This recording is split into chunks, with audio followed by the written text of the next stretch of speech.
take it from me. My fire's burning, now I'm always learning. Tell me where to go, man, I'm on a journey. Yeah, I can't explain it, I get excited. Keep it 300, King Leonidas. Strap in, cause it's gonna be a long ride. Working on me every single day and night. There comes a time when your worlds will collide. If it's holding you back, push it right to the side. Ain't got no time for no fear. I work too hard to get here. Ain't got no time for no fear.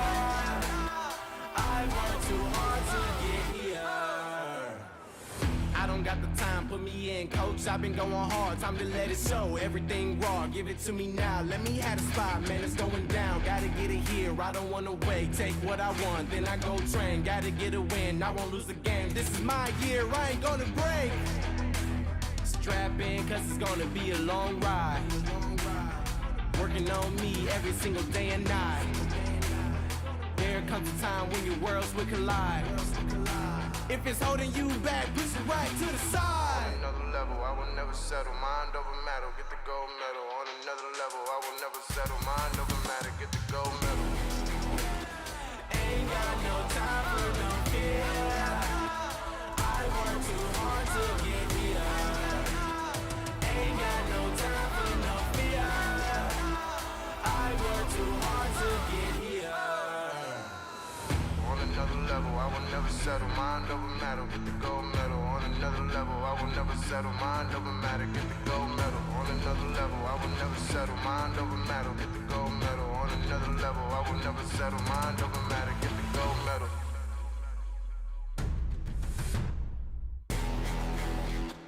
Ain't got no time for no fear. I work too hard to get here. Ain't got no time for no fear. I work too hard to get here. Ain't got no time for no fear.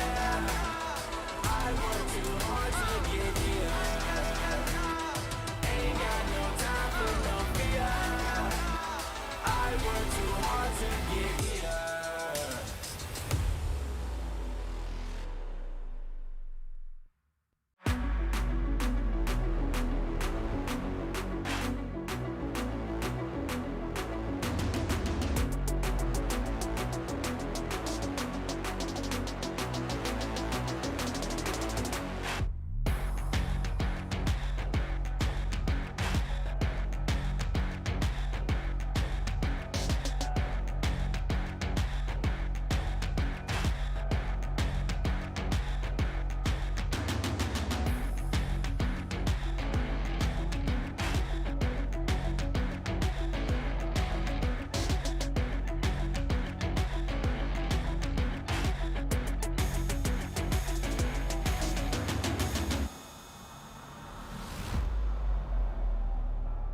now. What you gon' do when we pull up on you like, ooh, touchdown. You already know what it is when I come through you. Ooh, shut down. Say, ooh, shut down. Say, ooh, what now?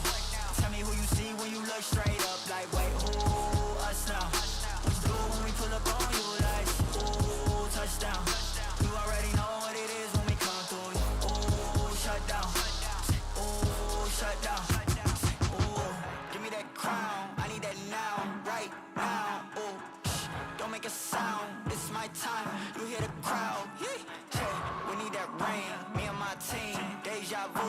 This here a dream. We done all seen 100 times over back when we was just teens. Now we going dumb. Told them we the one. They would count us out. Now we counting up the funds. Now without a doubt, they be throwing up the ones. Like they was always rapping. Now believe them if you want. Now they show love. Came with a dub. It is what it is. It isn't what it was. They all love to hate when it don't work out. Tell you that they always been down when it does. Look. Say, ooh, what now? Tell me who you see when you look straight up like, wait, who, us now? What you gon' do when we pull up on you like, ooh, touchdown. You already know what it is when we come through you. Ooh, shut down. Say, ooh, shut down. Say, ooh, what now? Tell me who you see when you look straight up like, wait, who, us now? What you gon' do when we pull up on you like, ooh, touchdown. You already know what it is when we come through you. Ooh, shut down. Say, ooh, shut down. Say, ooh.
Welcome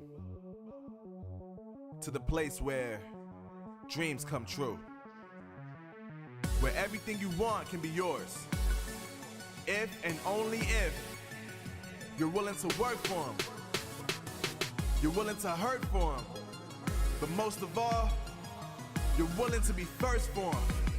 Ha! Look, I'm going straight to the top. I don't know how I would stop, like it or not. I got some goals that I'm hitting. You hear what I'm spitting, it's hot. Look what I got, whole lot of passion and pain. The road to success is insane. Stay out my lane, cause I'm on a mission. I'm getting what stands in my way. Yeah, I'm a beast, I wouldn't play with me, baby. The way that I'm training is crazy and I do it daily. You wanna talk about drive? I got more drive than Mercedes, I've never been lazy. I'm in the room, it's a red alert. You wanna compete, well get better first.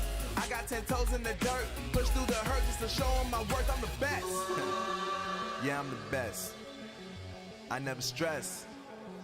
I know what's next. I'm who they test, like we playing chess. But I'm unimpressed, so now let me flex. Ha, yeah, I'm a work through the struggle and hurt, cause I know my worth, and I gotta be first. Ha, yeah, I gotta be first. Look, I don't want anyone's sympathy. I understand what it's meant for me. I give my focus and energy. If it's meant to be, then it's meant to be. But mentally, I'm undefeated. They hear that and say I'm conceited. Like there's no reason. Like I don't beat them and come back again just to teach them that when you work under pressure, you reach higher measures. They'll try and bring you down, but you cannot let them, and only get better and focus on cheddar. Eye on the prize and you'll become a legend. Like, when I'm in the room, it's a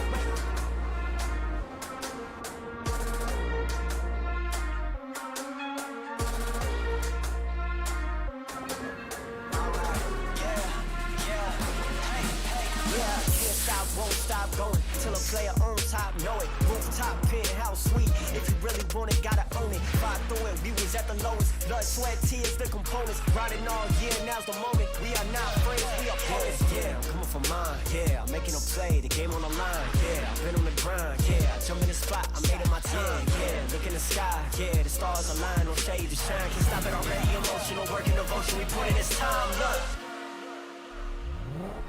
you won't stop.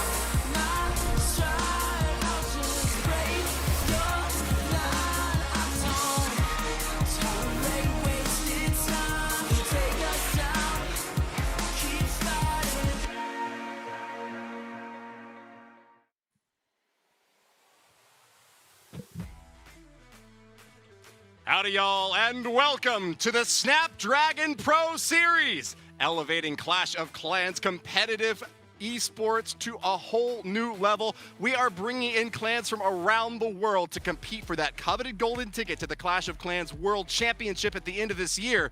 You're currently watching the European and MENA region broadcast of the challenge season of competition. That means that we've got the 8 best teams from this region duking it out in a round-robin format, looking for the top 2 squads that can make it onwards. With a $50,000 prize pool for this tournament series and 2 of the greatest casters a guy could hope to be alongside on this desk, we have got an amazing show for you today. Thank you so much for joining us, and let's get into it. We've already got 3 match days on the books with plenty of record results and some really impressive performances from the clans, only one of which now is undefeated. Tribe Gaming up at the very top will be seeking to defend their title today and hold on to that coveted spot at the very top of the pack. But there's a few more teams also that are trying their best to scramble on up and get that second position, which is also going to be good enough to get a spot for the golden ticket opportunity at the end of this series. Think we can pan out now and show our fans the rest of the team that's on the desk here. I'm your host, Woody, joined by Lady B and Carbon Finn. Welcome, guys. How are you doing? I'm doing great. Excited for the matchup. So we even have a bet going out with RV and T, Carbon. I put it out there, and we're going to wait and see if they can actually get their first win. Yeah, we'll have to take a look, as that's been a real surprise. RV and T has not been able to win, but they've been putting up a huge score in a lot of their matches. It's just their defensive has been letting up a lot of stars, as well as we are bringing up the leaderboard for you to take a look at. Like Woody mentioned, Tribe Gaming undefeated. They are 3-0 so far, so they're at the top spot. And the next set of teams are all trying to get towards number 2, as RV&T has the longest way to go. So there's going to be pretty much, they're going to have to go undefeated almost, it seems like, at this point, with just a few more match days left, Woody. Right, you are. So because there's 8 teams and each team is going to be facing off against every other team, that means it's going to be a total of 7 matches. Those top 2 spots are so highly coveted because they get you entry to that golden ticket competition, which is going to bring in teams from around the world. We've got a team coming in from North America and one from the competition in India as well. And it's going to be all about getting a place at that table so that you can finally get onward and upward even higher for future events. So for our matches today, let's take a look at the schedule and see who is going to be competing, because the first one is an absolutely essential match. Aphelion and MS Esports, both at the 1-2 record line, essentially need to go undefeated from this point out if they want to have a shot at the top 2. They're both really highly skilled teams, but have had a tough entry so far in the challenge season of this year's competition. Lady B, what do you make of this upcoming match? I mean, you've got MS Esports, who really doesn't have much on the line other than actually picking up some extra money. They have the golden ticket, which is secured. Maybe they're doing a little favor for their friends, just holding back for now, and might rear up later on. Maybe they're just playing like a false start. Well, they're definitely going to be going for it. They do have the golden ticket, like you mentioned, so it's not as much pressure as all the other teams for them. But as we get later on during the day, that very last match is keep an eye on is Tomp and Stella taking on Tribe Gaming. That's going to be a fantastic one, as Tribe is undefeated so far, and out of all their attacks in the 3 wars, they've only failed 1, and it's been a 99% 2-star, so 1 building missed so far, which is incredible. Insane offense from the guys over at Tribe, but not an invincible winning streak throughout their entire competitive history. Is today going to be the time when they finally crack under the might of Tomp and Tristella, a team with a 2-1 record and looking to make it 3-1 against the top-ranked squad here today? If they manage to do that, Tomp and I would actually become the new #1 spot on the leaderboard, having the head-to-head win over Tribe. Yeah. That would be very hard to unseat them if they were trying to move from that onward into our golden ticket playoffs. We've got a lot to fight for in this event, though. We've already mentioned that golden ticket several times now, but it's also a $50,000 prize pool and all the respect that comes along with being the champions of the Snapdragon Pro Series. We've had a lot of competition leading up to this event, and we won't bore you again with all of the details, but thousands of teams have been competing in this Clash of Clans universe, hundreds moving in to the open ladder phase, and we narrowed it down to only the top 8. The Elite 8 that were good enough to compete here for your attention, and try to see if they can show off some impressive attacks the way that Tribe has and the way that a few other teams have as well. There's been some really impressive defenses, including some 1-star holdoffs, as well as some upsets toward the end of these wars. It's never secured until the 5th attack is done by both teams, is it, guys? No, it's not. I mean, sometimes it is, but I think those 1-star wars showed us that you can really do anything at this point. Yeah, anything can happen. It could be 1-stars from both sides, so you never want to give up in any war. And that's what we saw, especially in the Strut War that was last week, where we saw Boom coming in with a 1-star, and then the other side came in with 1-stars as well. So we just never know what's going to happen in these matches. Maybe a couple more perfects. I mean, Tribe's been coming in 2 perfects back to back, but we're going to take a look, Woody. And right you are, Lady B. Sometimes it does get really like a snowball's chance sort of situation. But we've seen some pretty crazy upsets and might happen again today. Let's look at the guys that are forming the first team to compete, though. It's Aphelion Esports. Out in front, led by Mark and joined Emil, Eyewitness, Gandalf, and Gabriel. Yeah, this is an epic lineup. We've talked about them before. This is a very strong German team, despite not being quite as high up, I think, as they should be. They've got some great players just being held back against just defensively overall. They're not coming in with the confidence that we've seen them in regular tournaments, Carbon. Yeah, it was the last match that I saw Aphelion. They unfortunately were underperforming in that match. So I'm going to be really curious to see what they can do now against a team that already has a golden ticket, MS Esports. And for MS Esports, Woody, we have an absolutely amazing lineup here, starting off with right in the front, Cynthia, the Hogmaster. Oh yeah, and it's star-studded across the board. You've got Tituan joining them today, as well as Arium, Kingsman, and Elec. As we know, MS Esports has been competing on the global stage for months, and a long time has gone into the preparation for this event, seeking not just to justify that golden ticket that they've already earned, but to show off to the other teams that they are a squad that will perform consistently throughout the season and put up a force to be reckoned with as we move into the final rounds of the tournament. with we have the chat stats here with Aphelion taking on MS Esports.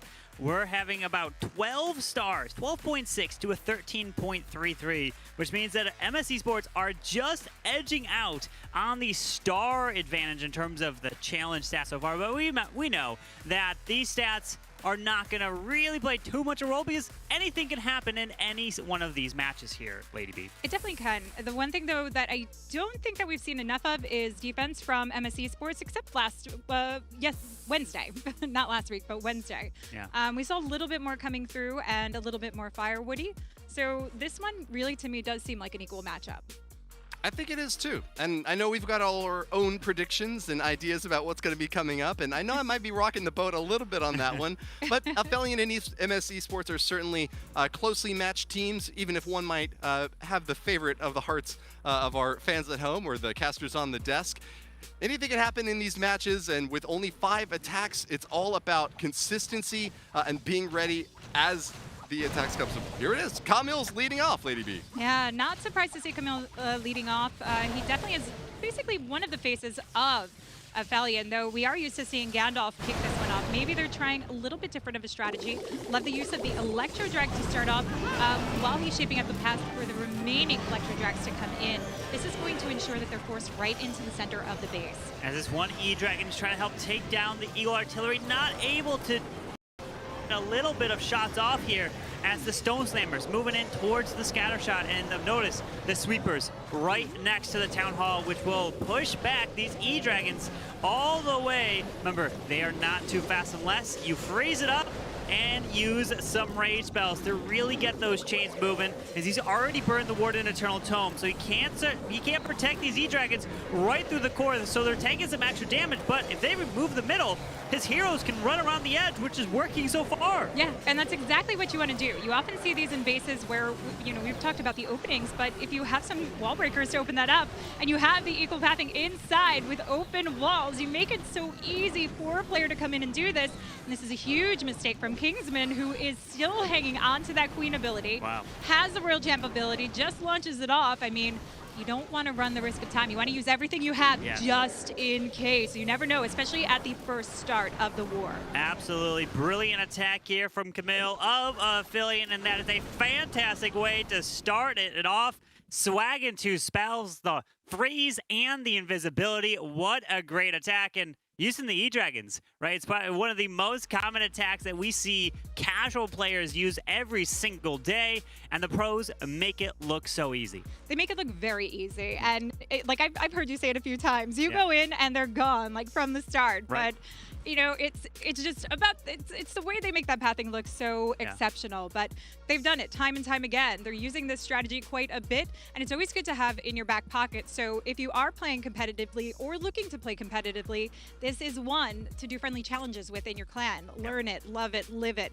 and you can actually help win your wars sometimes, because this is what's used to speed up the race if it comes down to a tie. Yeah, absolutely. Not only speeds it up, but also when you're testing your bases, you've got to test for the E-Dragons when you're running a ring-style anti-2-star, where you just set funnels and you just force the E-Dragons straight in. You got to test the E-Dragons, you got to test the Super Dragons, even with like the triple clone blimp balloons into the core, because that is a very common attack that is utilized, as we are seeing a little bit of a replay here for the E-Dragons as the Eagle Artillery was getting the shots off with the freeze onto the Town Hall, and that really helped get those E-Dragons to the core. So if the E-Dragons die off after the middle, that's fine, because then your heroes are responsible for moving around the edge. Yeah, and that's exactly what you want in any kind of dragon raid, is for your heroes to actually be there circling around the outside edge, and you want to hold on to those abilities as long as possible. So typically you're dropping your heroes while the E-Drags are already down, taking on the heat, and even delaying your king if you're using it to support your queen. Yeah, you're delaying the king, the queen, the royal champion, and the big thing is you want to try to avoid where the clan castle is, because a lot of times people put lava hounds in the CC, and that can be annoying if you end up pulling it out. But if the E-Dragon does end up taking out the clan castle before a lava hound comes out, then it won't come out during the attack at all. And really the same goes for any of your Dragon-style plans. Yep. Depending on what defenses are in the core of the base, of course, because you don't want them stalled up on heavy-hitting ones unless you're using that Warden ability to come in. But your heroes, you never want to have to contend with it so you can get the full value. Now we have T21 kicking off for MS Esports with the Lalo, but we've got the Flame Flinger coming in to help shape up some of the pathing and using the Queen as well to start this push. Now, you can see that Flame Flinger taking down the Archer Tower is going to force the Queen going into that multi-targeting Inferno, but we've got 2 more super wall breakers, so we want to open up the compartment for the King here at 3 and push that Queen in towards the Town Hall. Now this is 2 times with Town Halls in the core of the base. Are we going to start to see a little bit more anti-2-star designs? Because before it was really all anti-3-stars. But the problem here is that air defense is hitting these healers. So he's forced to drop a freeze to have these balloons take that air defense down with that Flame Flinger to keep this Queen's charge going on in towards the core and to get toward that Town Hall. With 2 more super wall breakers, he can use 1 to try to help go to the Town Hall. Rocket Loon, super minions, but it's forcing a Queen ability. Ooh, that Queen ability early is not ideal, especially with the scatter shot right there behind the Town Hall and the air sweeper that's going to continuously push those healers back. Queen's going to take on a lot of damage, so these freezes are going to have to be ready and set to go to hold both of those items off. Well, all 3 really. Yeah, with the Queen now locking onto the Town Hall, but the single is roasting right through this King as the RC can burn her ability, will skip across, take out an Archer Tower, freeze that up as the Eagle now locks onto the RC, and the single target Inferno just goes down as the Lalo's coming towards the bottom. The Queen helps take up the scatter shot, but look at the Flame Flinger. Yeah. It's still going near the Eagle. That Flame Flinger going to do so much work here. Once it opens up, if there's a Drag Rider in there, this would be the perfect opportunity, or Rocket Loons, to come in and take down that Eagle. It's just about ready to go. This Loon coming in for the Wizard Tower could just help get the job done. And here we go, Drag Rider in. Oh, it's going down fast. Yeah, that Eagle is finally taken out, but these balloons have been hit by the Eagle artillery shots, which really took them down. But the Dragon Rider and a few extra balloons will be able to make their way around and getting the 3-star with just under 50 seconds left. The Warren's helping. No more defenses down up here as the Archer Tower finally goes down. And this defending King won't be able to do anything to these air troops. No, not at all. So we've got 3 triples back-to-backs, or we've got the 2 triples back-to-back so far, which is a great way to start. And I think, Woody, we would have expected to see this because all 3 of us think this is going to be a close match. Yeah, we certainly do. And I just want to put it out there because it's still at 3-3, that there was a very close prediction race among the viewers at home, which you saw 51 to 49% in favor of MS Esports. Fair enough. I think on the desk here, correct me if I'm wrong, I believe it was the 2 of you going for MS Esports on this one and me pulling out for Aphelion. Okay. Nonetheless, this is going to be an even-Steven start here. First off, by Kamil, scoring a 3-star. Now, he previously picked up a 2-star in the last war, so it was good to see him back at fighting strength here as the first attacker for MS Esports. But this is actually our first time seeing T21 in the field. Yeah. He's an experienced player who's been competing with the MS Esports guys before, but it's this 4th day of competition that has seen him first in the Snapdragon Pro Series Challenge season, and a 3-star to go with that as well. I think a bit more of an intricate attack. Maybe a bit more to talk about there. What would you say? A little bit more intricate in the way that he was able to force his way inside the Town Hall. It requires a lot more funneling for them to work their way through, and just knowing that your Queen can actually take on that damage that's coming at her. I mean, that's a heavy defensive area coming into the core, but it also provides the pathing for the Lalo to avoid any possible traps. Yeah, the big thing is when you charge a Queen into the middle, you have to take out the Town Hall with your Queen. Because if you don't, it's gonna most likely result in a 1-star. So a lot of times you see some players take jump spells to be able to jump the Queen into the core, but if you can utilize wall breakers, then you can save those extra spells for either a rage or something else for the rest of the attack, which is so helpful. But on a base like this, here we go. He's got the jump. So I was going to say, on a base like this, I would take a jump spell because the pathing seems a little awkward to try to get this Queen towards the Town Hall, as the wall breakers might not break near the Ground Expo builder huts if that's what he was thinking. So we have to keep our eye on that single also there. So that's why he decides to send a, since the Queen can't reach that. Yeah, a nice way to take it out. Get sucked up in the tornado trap. freezes everything up so that Drag Rider can focus on the single. And this is going to give a nice opportunity, as you mentioned, to allow the queen access inside here. But he does have 2 super wall breakers, and it...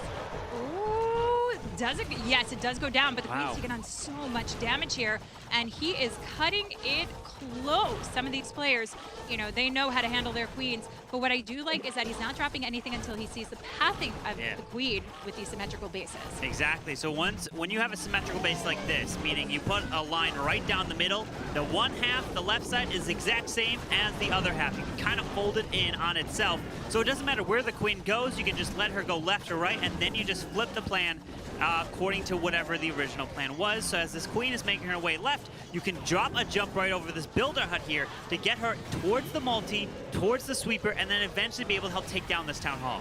I don't think he's going to need this jump because look at the royal champ and the king. So far, working their way around, gets a jump, but the queen is... The jump no. I think he needs to jump a little bit higher. Oh, he needs an invis. Oh, he could use an invis. He does. There, yes. There we go. Oh. And those invisibilities can come in clutch here, and it does, to get that queen into the multi-section of the base. Now, remember, we talk about these cleanup Lalos. We have 19 loons to come in for one portion of the base, but the queen has a massive duty here to take down that town. The Lalo pushes in for the outer perimeter of defenses, including the scatter shot, but the queen does have the possibility to weave her way inside and outside. And once that eagle goes down, this should be smooth sailing, except for time. Queen. Oh, freeze there, so was not able to keep the queen up as 40 seconds are left in this attack with the balloons trying to fly around. The problem is this multi-target Inferno is standing right in the middle, sends a few extra balloons to the builder hut to the bottom side. But he needs to drop the baby dragon for cleanup. He has one freeze for these balloons to try to make it there, but time is not on his side. He's got to try to drop this baby dragon somewhere where there are no air troops so it doesn't get slowed down. So he decides to send it for the clan castle. But with only 12 seconds left, there's a lot on this base still up. There really is, and you can see the loons getting pushed back, but beyond that, it's the multi that would knock them down. You do have the Electro Island Warden, but it's slow moving, slow hitting, and we still have the storage up. So percentage is not going to be too bad, but not necessarily what they wanted to see. They wanted those 3 stars on the board. They do not want to give any advantage to MS Esports, who already has a golden ticket. They want to buy for their own. They do. But the thing is, what MS Esports can do is they can try to prevent some teams from getting the golden ticket, because they know there's definitely teams that they have on their mind that they don't want to face in the World Finals, because they know they are so good. So if they are pushing up to the top, they can try to do exactly that and kind of almost help in a sense, but they know that there's a lot more tournaments than golden ticket opportunities to come, which those teams will have an absolutely fantastic chance to try to qualify as well for it. That seems so sneaky, so evil, masterminded. Yes. But MS Esports can do it. And, you know, they've earned their spot to do this, but the most important thing to them is the prize money. Now, we do have Synthé coming in from MS Esports, and we do not have Hugs instead. Oh. We've got E-Drags, and wait, are we going to do like a clone minion in the core of the base? Well, we got one blimp as he uses the invisibility on the left side to force this queen towards the eagle, it looks like, as he finds a Tesla farm right near the section, drops an E-Dragon to the far left, baby dragon as well, trying to get a little bit of an E-Drag chain, and does take the archer tower down. Brilliant job as the queen's ability now goes off, so no eagle to worry about, so that's really nice. And he's sending this blimp in for the town hall, and he could use a clone balloons into the town hall because he doesn't have any invisibilities, which is typically what you would have if you were to take, with super minions. He just spin it. It's spin it. There you go. There go the loons. There it is. Nice big spread out, coming out with the rage, and even those Electro Drags coming out to push through and away, taking on the defenses. This worked out perfectly. That Tornado Trap actually might have even helped work this in the position that it wanted to go. But there's no king left. There's no queen left because we started them off early, so it's up to the E-Drags and the Royal Champ to finish this off. That scatter shot needs to go down, and these E-Drags are going to go down fast as well.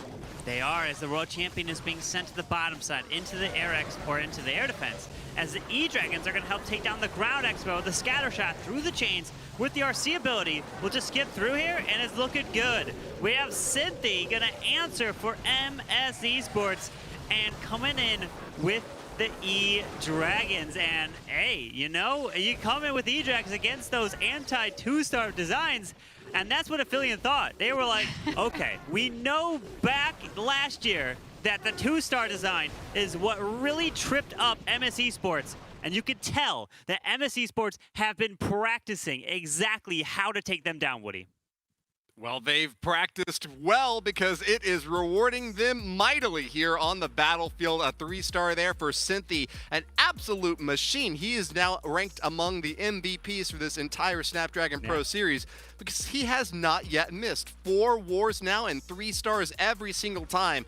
Certainly one of the highlights of the MS Esports roster and has once again proven why he is such a strong contender. But for Aphelion Esports, it was a slip of the finger, leaving us with just a 1 multi-target Inferno away from victory. A 94% 2-star for Aphelion Esports is just a little bit short now and gives MS Esports the lead by a 6% and 1-star margin.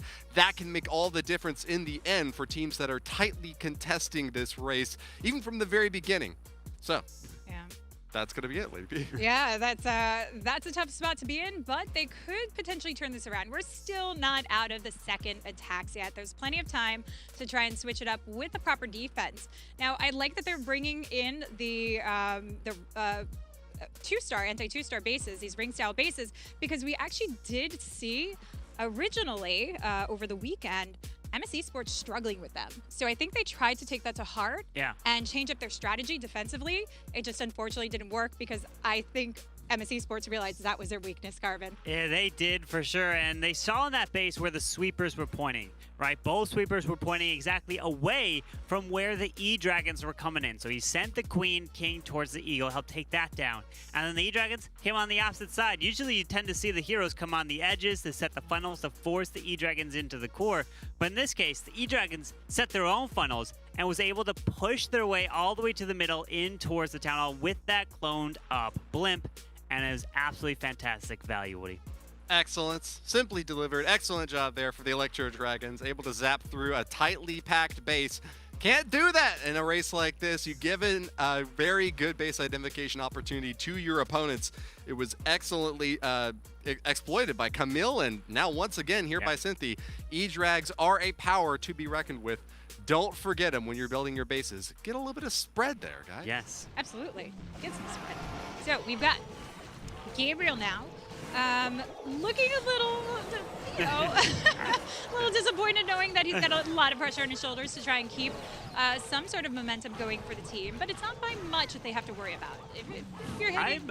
I'm not going to lie. I've never seen anyone more relaxed doing an attack. I guess that's what you could do when you're doing a queen charge. You're just waiting, being patient. But he's going at it one-handed, Carl. Yeah, he's just taking it easy here. What?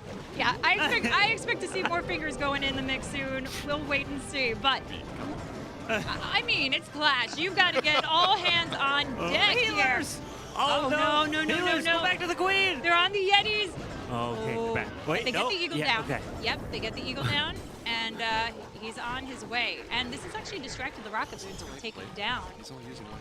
Oh my, as we have the queen continuing her charge towards the town hall eventually with a jump. So he could jump over the bomb tower compartment if he wanted to and be able to help grab the ground expo, the scatter shot, the single target Inferno, and the rage. Maybe because it was the wrong player. That could have been why. Because we were so confused. We were like, what? Yeah, he looked a little too comfortable and relaxed for that. Just sitting back, and relaxing, all cool. So we've got the freeze to hold off the Inferno. Does not get the scatter shot in it, but the King actually tanks for the Queen as she's forced to move along, and this is to push into the Town Hall. Again, MS Esports throwing these anti-2 style bases at Aphelion, looking to see if this is going to be their kryptonite. Oh, Queen, come back. Queen, no, Queen, do not go off to the top side. Gonna have to deal with the single, the enemy Queen, expos all the way through here. So look at these balloons. They're gonna come on the back side of the base to go for the Town Hall with the Warden to try to save the day because he's realizing the Queen has bailed on him in this attack. Yeah, this is a save for the 2-star now, and I bet whoever we were watching before is not sitting quite as comfortably as they are now. And this is a bit unfortunate because you have to push the Lalo into the Town Hall, which means you don't have enough for the cleanup on the back end. Royal Champ has already been used to help section this off as well, and this puts a huge deficit in for Aphelion Esports. Unfortunately, that the Queen did not go in and just walked her way around. And if the jump spell was maybe a little bit higher up towards the clan castle, could the Queen have walked around and back to the Town Hall? Who would have known? But that's another reason why sometimes players like to use like log launchers to open up the walls all the way where you don't have to use a jump. But of course, what happens is if you use a log launcher, it takes a lot of time. So if it doesn't open those walls up and you don't have a jump spell to get the Queen in, she could just go on the outside and goes on her own and starts walking around, which I'm sure many of you at home watching, that's exactly what happens to your queens. Yeah, you got to keep the Queen on path, on target, and sometimes it's the best way to try and do it, but who would have thought? Like, it looked like it was sectioned off perfectly in order to do that, but at least they had the 2-star plan. The only problem is that 94% that's still looming over them. So to have the back-to-back 2 stars now puts a huge fire and just ability for MS Esports to try and dominate. I mean, we've seen since they come in already, but we have Ariam Tituan, who is just into the rotation of the roster now, has also picked up a triple. So, I mean, we've got the seasoned veterans that are still yet to come. Yeah, as Elk is coming in with E-Dragons again. Okay, they have decided this is going to be the war of E-Dragons. So they are showing that they know exactly how to use it, as the E-Dragons are straight down with the balloons, the blimp, all the way for the Town Hall, because when you throw an anti-2-star design at MS Esports, they're going to throw E-Dragons at it. They don't care if it's the same attack at time. They're just going to try to triple the base as best as they possibly can, as the balloons are raged up. Town Hall secured. Freezes up on the single, so these E-Dragons continue to get this value. Yeah, so pushing along nicely. Again, that core is the most important thing, the most critical thing to get through, but when the Town Hall is there, you do wind up losing out a lot. The heroes need access to reach everything, so you want to make sure there isn't too much damage for them, like a single in there, so that multi is a little bit easier to get to for that Royal Champ, eases up the pressure so she can come in and try and take on the scatter shot, but she's going to reach that defending Queen first, which is going to help, which is going to make her force her ability, except, oh, we still got freezes to go. That helps out quite a bit. With one more freeze to utilize with the Royal Champ ability. The problem is the Queen's ability is forced right now. Does he want to freeze up this Air Expo? He does. Trying to take out the Wizard Tower. The Air Expo is still up. Some Archer Towers to the bottom side. And it's looking like these E-Dragons didn't get the value that he wanted in terms of chaining their way through. He wanted some E-Dragons to clear that left side. And his Queen is going down. Giant Bomb. The Warden will be able to get a little bit more, but this is the defense for Gabriel for Aphelion Esports. And this is exactly what they needed here, as this will just be the 2-star, putting MS Esports to 8 total stars, but they will still have a 1-star advantage. They will indeed. So this is exactly what Woody was starting to predict for, to see a turnaround for Aphelion, as he is the one of 3 of us that actually predicted Aphelion to come back around. So he's going in for the long game and looking to see this turn right around. But the Warden picking up more percentage. We'll see where we're at. Nowhere going to be by that 94%, though it could be very slow. I mean, we've got 39 seconds. We got 30. Yeah, we just have under 40 seconds. So I mean, he's slow. He is. And it doesn't even have the owl still alive with him. Trying to taking down these buildings. Just out of range, the Air Expo will be right there, pretty close. And we've got some sound effects coming in. As the Warden is grabbing this final buildings here with about 15 seconds left. Yeah, if you didn't know about that new update with the new Warden sound effect, you can add it in to your game just for 5 gems. The lowly cost of 5 gems. You can have the Woody sound effect added into your game. So what do you make of that, Woody? Well, welcome back to the desk where we're keeping it professional 100% of the time, but danger high voltage, because Electro Dragons seem to be the only thing that can be used by the MS Esports squad at this point. We actually got a question here in chat from a Mac Attack. He was wondering, is this a Town Hall 12 or a Town Hall 14 tournament? And in fact, it is Town Hall 14. Yeah. Electro Dragons are available at Town Hall 12, though, so I can see why you would make that mistake.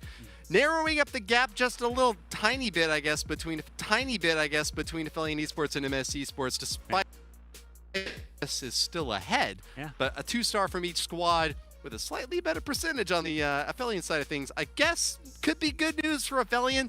They really need to get that star advantage cleaned up, though, before they start worrying about percentage. Am I right? Yeah, absolutely. They need to be able to be tripling the rest of their attacks because you just got to assume that your opponent is going to do the same. But if MS Esports does that, then Aphelion have no chance at a comeback. So they got to hope for some crazy defense because they've probably been throwing the ring-style bases, the anti-2-stars, for all of them against MS Esports to have one of the attacks slip up and get a potential 1-star. But here we go. This is Eyewitness now actually going in with the Queen Charge Log Launcher. He might switch it up, but because he's also taking a jump spell here. Yeah, but the Log Launcher is indeed coming through to get that Queen access to the Town Hall. Wonder if the jump will be for the back end to get more value or to help the King come through. There are no wall breaks, so if we want to work the King alongside of this Queen, and obviously shape up a little bit more for the Lalo. This is a pretty standard Lalo with 24 loons and 1 hound, but you're not going to get a huge amount. But I do see some great value for the King to jump across the base into that multi-section, and possibly the Eagle help out that Queen a little bit. Yeah, with the Rocket Loon super minions coming out as the defending clan castle, luckily did not go over this Queen right away, so you can keep the Queen up nice and healthy with the poison spell. Being a little bit delayed as the super minion finally now steps into the poison, freezes the enemy Queen and the single. There's the jump to give him access towards this Town Hall. And look at this King. Brilliant value in funneling to allow now the Queen to continue her charge straight in and doesn't have to worry about this, as he could also remove the Eagle artillery. Yeah, this actually worked out perfectly to get the Queen in place. King barreling his way through that multi, and this gives a Royal Champion the opportunity to snipe out that air defense at the 3 o'clock corner. So a nice easy shape up for this Lalo. Again, only 1 hound, but 22 loons to surround the outside edge. The Warden ability can come in mighty handy for the scatter shot position, since we do not have a freeze to use. As the Lalo is starting over towards the Grand Warden altar, the Queen raged up, trying to take out that single, and does just that with the invisibility spell to keep the Queen protected as another balloons come to the cannon on the far right. Warden's ability goes off, protects all the balloons, going in towards that final scatter shot with 4 more balloons to use as cleanup at this point. And this is a crushing attack, exactly what they needed. Absolutely. Eyewitness, who was sitting back and watching Gabriel try and get that triple, able to pull in the triple, but that's very, very much needed for their team right now. But what they need to follow up with, Carbon, is a defense. Yeah, they need defenses from MS Esports attacks. And if I was going to predict the next from MS Esports, it's probably going to be another E-Dragon attack, because I'm assuming Aphelion Esports is running another anti-2-star design. If all the attacks so far has been that, why not just make them all anti-2 and just hope that one of the attacks from MS Esports just messes up just with a small little error, which can be a huge fail for a 1-star. I guess it seems a good advantage to go with, a nice play. They're thinking about this. It's like a game of chess right now, but Aphelion never knows like what they're going to come up against. And that's actually the fun thing about the round robin is that you have to face off against so many different teams that have so many different styles, but might also throw you for a loop, not only on their attacks, but on their defensive styles. Yeah, the defensive kind of predictions of knowing your opponent, because they've had a few days and they know who they're going to play going into today. It's not like it's randomly assigned at the last second of the day. You can kind of have your bases ready because you have to build them. And you have to wait the 24 hours before you can actually utilize the base in any war, even a friendly challenge. Well, actually, no, a real war, you could use the base under the 24 hours, obviously, but you have to do it anyways if you want to test it, right? So these players would have it tested, and then they would have the base link saved. And that's one nice thing about the base links is a lot of times these pro players will share it over on their Twitter. So you should go follow their Twitters to get the base links from them when they do really well, especially when they push in Legends League. They say, hey, look at this incredible Legends base and how it's been doing. They share the link, and I'm not gonna lie, I've copied many of those.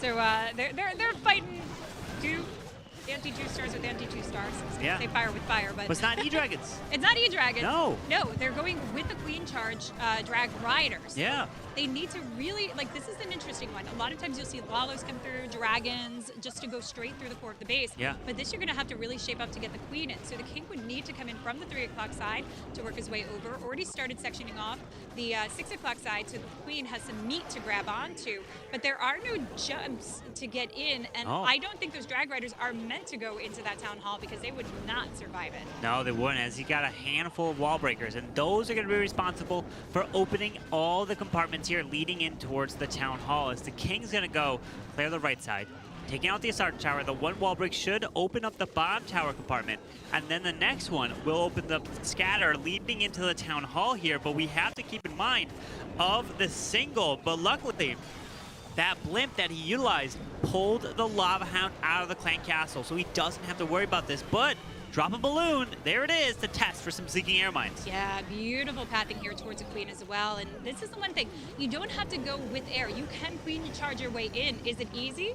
No, not necessarily, but Kingsman is a master at Queen charges. We know him for his hybrids, which do require him to actually use Queen charges quite a bit.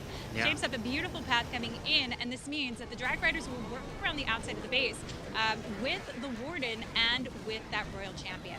As the Dragon Riders moving over towards the enemy Queen. Gotta get your Headhunters down onto the Queen here. They are finally deployed, but that ground expo, oh, look at the triple spring traps that were right there, but he dodged them. Somehow the Headhunters didn't get launched by all the spring traps that were perfectly, I guess, not perfectly because it didn't work, but they were planned to help take out Headhunters if you try to send them into the enemy Queen. Yeah, all those air traps coming up, but we've got the minions to help out. The Electro Owl, Warden's still there, and with the Queen and Royal Champ ability, this base is absolutely crushed.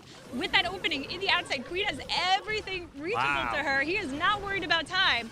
So Kingsman firing back and not letting these anti-2-star bases get the better of him. Beautiful attack from Kingsman and adding another triple to the board for MS Esports to keep the 1-star lead going to the final set of attacks, Woody. Sure is, and maybe even a relatively low-scoring finish here for these two squads. 10 and 11 with 1 attack left each. Unless we see triples back-to-back right here and now, I'm going to be a little bit disappointed. You know, if I don't see a 3-star from Aphelion here and now, I don't know if they've got a chance to move on in this Challenge Pro Series, because without that, MS Esports is going to be able to roll over them, will claim that 2-2 spot on the leaderboard, and still have a chance going forward. But at a 1-2 scoreline right now, both of these squads know that this is the do-or-die moment, the get it all out on the table, the finish it off strong as you can, pull in those 13 stars, Aphelion. We need you here and now. We do. And is that a good motivational speech? Do you think they're going to pull it off? I don't think I could do any better except challenge him to a pizza off. That's the only way I can motivate, I think. But yeah. Is that on the table? Not for this one. No, we're only doing this once, and we'll explain that later when RVNT is up for grabs. But you know, they have to dig deep for this one. They have to get the 3-star, but they have to hope that they can hold on that last defense. Yeah. And that's not in their hands anymore. They set the bases, it's done, and that's the problem is those bases are getting wrecked. They are that's the problem. Ooh, they are getting wrecked, Woody. He's coming in with the truth. Spitting it. As we have now marked for Aphelion with coming in with super bowlers. We have 2 healers. Oh, I was going to say only 2 healers in deck. No, he's dropped already a few healers onto the Warden to help set up this funnel. And again, we're seeing another anti-2-star design here. Yeah, it seems we've switched over completely from anti-3-stars that we saw all last week. Now everyone's deciding to run the anti-2s, try and throw each other off and switch up. But it is not affecting MS Esports as we've seen so far. More so, it is affecting Aphelion. So this could be a problem. But Mark is often a great final hitter. Let's hope that's not the jinx there for him, because anytime I compliment someone, it seems to go the wrong way. But he does have a beautiful path leading in, and what you see here is that Warden and Queen working together in a heavily saturated area, but this helps speed up the process, reach over the walls, and also keeps the Queen at bay, so she doesn't walk off. That's why it's nice to use the Warden first. Yeah, with the King now going straight for the Eagle Artillery, doesn't have to worry about it hitting the Super Bowlers as he's jumping his way through. and he still has the Warden Eternal Tome to pop right over the Town Hall as a poison spell is being utilized onto the Superman. He's being real patient because you can see these walls. They're going to path all these Super Bowlers straight in. There's the ability, goes off to protect these Super Bowlers right through the Giga Bomb and poison. Yeah, looking nice so far. We've got the protection going, but we still need a way out. And there are openings in these walls with the Tesla farm through, but they're a little bit hung up here with the healers actually stuck in the poison. But when you look around the base and you see there's really nothing of consequence. Yes, we have a ground bow, but you've got Hogs taking the lead. Never mind, the spring trap perfectly placed. But we've got the Royal Champ ability, the Queen ability, two freezes, and an invisibility spell. This was a perfect call for Mark on this base, showing that the anti-2-star bases are not going to be their demise, and they are going to finish off strong. Woody's motivation came in, gave him what he needed. Woody started off with a little motivation earlier, too, with you, Carbon. You think it was enough? I think so. I think he was able to get them going with the RC having her ability, uses it, skips across, and that is a 3-star for Mark of Aphelion Esports, which puts them to a 13-star performance here. But all MS Esports has to get is a 2-star, add a little bit of percentage to that. They can win. Obviously, a 3-star will be a victory in this match. Yes. And you can't lose here at this stage, because if you are losing and you're already like 1 and 2, you go down even further, you're going to have such a massive kind of a comeback you have to make that it just will seem like it's going to be almost impossible to do it. Yeah, I mean, we're on day 4 already. Yeah. So the more you drop, the harder it is to climb back up. It's only 7 days. Yeah, 7 days. So 3 days left after this. This is going to be a big push. This is where you want to start claiming the lead. This is the turnaround point. Today, if you don't do it, it's going to be a struggle to try and turn it back around unless your opponents start crumbling, which we could see. I mean, Woody is, I think, in favor of an upset with Tribe versus Tompanite Tristella. As we are taking a look at the replay with the balloons, healers going to path, or the Super Bowlers were able to help path these troops in, but the key thing was when he popped that Warden ability, waited as long as possible before the Super Bowlers stepped their way into the Town Hall poison area, because the walls were pushed into the Town Hall to force the Super Bowlers straight into. That's why the base was designed that way, but obviously the base was not designed to stop the Super Bowlers on that attack. It was brilliant. Great job, great planning. Surprised as not the E-Dragons, as a lot of times the E-Dragons have been coming in, but the Super Bowlers are a really strong ground smash style attack, especially for ring bases. They really are, and this is why you see them quite a bit.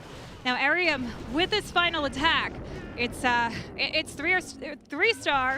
or I think it's still win on percent. Oh yeah, they can win on percent. They could win on percent with a 2-star, but a 3-star, like an 80%, and they can take it. Yeah, they've got the advantage on this one for sure, and that's an easy one to ask for. But again, we see the anti-2-star base actually deciding to come in with that wall record that you talked about, and this could be a nice easy access, opening the wall for the Queen coming in. What I'm curious to see if there's going to be Yetis inside it to try and help out with some of the surrounding defenses. Yeah, that Queen and Royal Champions use straight away, and they're actually providing a little bit of tanking for this wall record through this area, as the Queen's ability is still intact. She can step her way to the right to go to the storages, makes her invisible. We have the King's ability going off, as now there's Tornado Trap, and we've got Sneaky up. Maybe, I have to see, there's a Queen's ability, takes out the scatter, and we probably do have Sneakies, which have locked onto the tunnel and taken it out. Yeah, so I don't know. Would you consider that a little risky if there was something to damage that wall record? They are a little bit hard. They have more HP than the log launcher. Yeah. But with those storages in the front, if something had happened, that could have been a little detrimental. I mean, I guess that's for any attack, right? If something happens, something goes the wrong way, and that's what you hope as a defender. But what Arium did is he really overloaded that section so that the defenses had to start picking targets to really start to kind of get distracted and not hit that wall record, which he did brilliantly, as now the balloons are hasting around to the sweeper, to the multi, pulling some traps, freezes this up. did take out the enemy world champion, but remember, the problem is now that the Warden's ability has already been used, he can't use it over the Eagle single target Inferno, which the Lava Hound pops. It looks like there's no red air bomb so far there. No red air bombs there, but we do worry about the multi on the back end of the base, and they are clumped up together here as they make their pass. No spells. Yeah, there's no spells to support this. What is it? Somewhere around an 80-81% that they need in order to get it done. Yes. These loons, he's made it with the percentage needed. So MS Esports come in and claim their victory. These loons will not survive the multi-targeting Inferno. The Warden could help clip it out, but I doubt there's enough time to finish off the job here, considering you got an AD on the back end of the base and quite a few defenses. Yeah, only about 20 seconds left here. Multi is going to go down. Air defense will pick these balloons off one by one really quickly, but it's still a great performance from MS Esports. And hey, they got enough to win, and that's what they need to do. They haven't been winning like they've probably been expecting so far here in the Challenge Series, and Arium is able to help secure the victory in this match to give them an additional win. You can take a look at all the players there as they're not celebrating crazy because they knew the percentage that they needed. Usually when it comes down to that final attack and it has to be a triple, that's when the players start to go crazy, but still a great performance from MS Esports, Woody. MS Esports take the victory over Aphelion. That leaves MS with a 2-2 scoreline, still in contention for that golden ticket playoff at the end of the season. They'll really need to go undefeated from this point on out, but the hope is still alive for our French team. Unfortunately, now with this loss are at a 1-3 scoreline. They've performed admirably, and it was a really tight finish this time. In fact, even on stars at 13-13 and just, I think, a 13% increase in a single attack made all the difference in the end. Arium not able to clutch that triple out like I was expecting at least, but we did get a solid finish from Mark. His second attack of this challenge season was able to get the 3-star on the board. I guess I would say that the weakness in this overall setup was just in the overuse of these anti-2-star bases. Why do you think it is that so many, I mean, both teams in this case were tending to favor them? I think they decided to go with the anti-2-star design is because they just wanted to throw their opponent off, right? Maybe they've been seeing a lot of the anti-3 so far in this competition, and they decided to say, hey, I want to then throw you off, give you some ring bases, give you some anti-2-stars, and just hope that they just weren't ready for it. But, of course, we saw their attacks, and they were. They definitely were. So we've got more matches coming up next, Woody. Carbon and I are 1-4 so far. We're keeping track here. But why don't you tell us what we have coming up next before a break? It's true. Well, we've got just a few highlights, and we also want to say thanks, of course, to our sponsors who have supported this tournament and are the reason why we're all out here right now and that the teams are able to compete for this $50,000 prize pool event. So thanks again to Snapdragon Elite Gaming for sponsoring this event. Snapdragon Elite Gaming is bringing together teams from around the world to compete in a cross-genre event extravaganza with 9 different games and regions all being brought together to find out who really is the best in the world. They're raising the bar for global mobile esports, and I'm really excited to be part of that. Thanks also to our other 2 sponsors, DHL, bringing the goods and bringing us all here. Thanks to them, as well as to Monster Energy, keeping us all fueled up and ready to take on the day. That's going to be it for the first war. We've got 3 more coming up, but before then, let's take a look right back real quick and observe some replays from our first war.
The Snapdragon Pro Series is brought to you by Snapdragon Elite Gaming, Monster Energy, and DHL.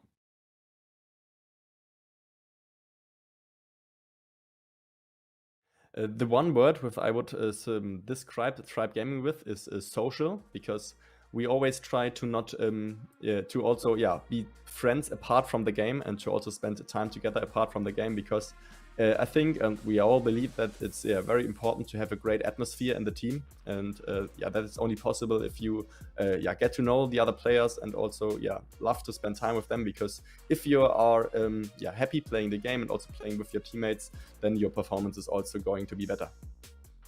Yeah, so I think that I'm probably not the one that is responsible for the food. We also already experienced that in the boot camp for the World Championship last year. So I think that Stefan made a very good job there, and of course Maxi, our former team member, he's also very close to the team. I think for the entertainment, it's probably going to be Nebrax and me, because we always have a lot of fun together and also try to entertain the others so that they have something to laugh. And I think that we'll surely make make sure of that we all have a great time together. And then of course there will be, I'm sure there will be some challenges coming up, because we are all we all love to compete against the others, and I think that would be probably something that we would enjoy if there's a camping trip. And I think Rekivers would be the one that would also try to win all those challenges, because he's a super tryhard, as we all know from Clash of Clans, but he's always successful with that. So shout out to him. If I would give one tip to the newer players of Clash of Clans is to start Legend League, because if you attack daily and often, then your performance is also going to increase, and you also have to have fun while playing the game, because if you have fun, you come to new ideas, you really enjoy it, and then you also are doing less mistakes and your performance will go up. I would probably go with the Clan Castle, because in the Clan Castle there are also other troops and people that I can have a great time with together, and I think that is what's most important. So I would choose the Clan Castle. Yeah, I would probably go there and store the Super Dragons into the Elixir storage, because I don't like them on the battlefield, so they are better when they are secured in the Elixir storage and can't escape. Yeah, I want to thank all fans that are supporting Tribe Gaming and also this super nice event, because you are actually making this possible, that we can play those amazing tournaments. So thanks for everyone who is supporting us and watching this event and enjoying those very nice wars. Yeah, to all the other teams, I of course wish them good luck and the best success in the upcoming matches. Of course, not against us, but in all the other matches. And I can't wait to hopefully see some of you in the offline event in Poland, that where the Final Four is going to be.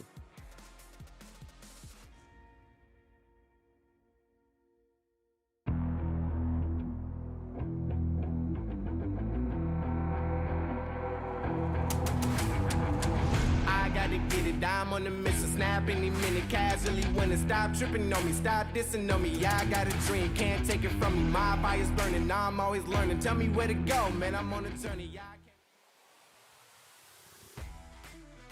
Howdy y'all, and welcome back to the Snapdragon Pro Series, elevating the global standard of Clash of Clans competition. We're happy to have you here as our first war of the day is already on the books. It was a victory for MS Esports over Aphelion Esports, leaving MS Esports still with a hope of advancement as a top 2 team looking for another golden ticket to claim. They've already got one, but maybe they can deny someone else one? Anyways, we've got a second war coming up very shortly, and it's going to be an opportunity for RVNT to get on the board, find that first win, and move up against their foes. Bad Zinger, a squad that is at the top, seems to be dominant, but are they a Goliath? Is RVNT going to be our David today? Ooh. RVNT is 0-3, and if you just look at the numbers, it doesn't look too impressive, but this is a scrappy squad that has performed well and fought close wars every single time. And I think that the casters have actually been pretty surprised at the score lines for these matches, expecting RVNT to get a win. So let's go ahead and take a look at the leaderboard and see where all our teams are linked up today? Yeah, so the leaderboard, we see RVNT down at the bottom. And as you mentioned, definitely for me, this is not a position I would have expected to see them in, knowing that they often pull in 14 to 15-star wars. And they were averaging around the 14-star. I think they dropped down to 13.5. We'll see that in a little bit when we do the head-to-head. But that is really difficult for them. The biggest problem here is facing off against Bad Zinger Carbon, because Bad Zinger is known for their defenses, but I think this could be the opportunity for them to actually do it. This could be the opportunity for RVNT, but Zinger are not going to let them kind of slide. They're going to be going full force because what they want to do is get the win and try to compete at the top two. Because if there's going to be one team that is going to be really at the bottom, and as we slowly progress, it's going to be almost impossible to make that comeback. But Woody, we've got RVNT here ready to try to do just that. Out in front, Sammy looking confident and joined by King Pen. Big thumbs up from Lupo. Bachi Bombador ready to drop a big bomb. And Joker, the wild card at the last. Yeah, this team, I have a bet going with them on Twitter. So we've got Trotino in the chat saying, ready to lose Lady B. Because they know I love my Hawaiian pizza. They hate it every time. So if they get the win, if they get their first win, they get to choose my pizza toppings the next time we fly back to Sweden, which is next week. Yes. So triple pineapple. No, they could.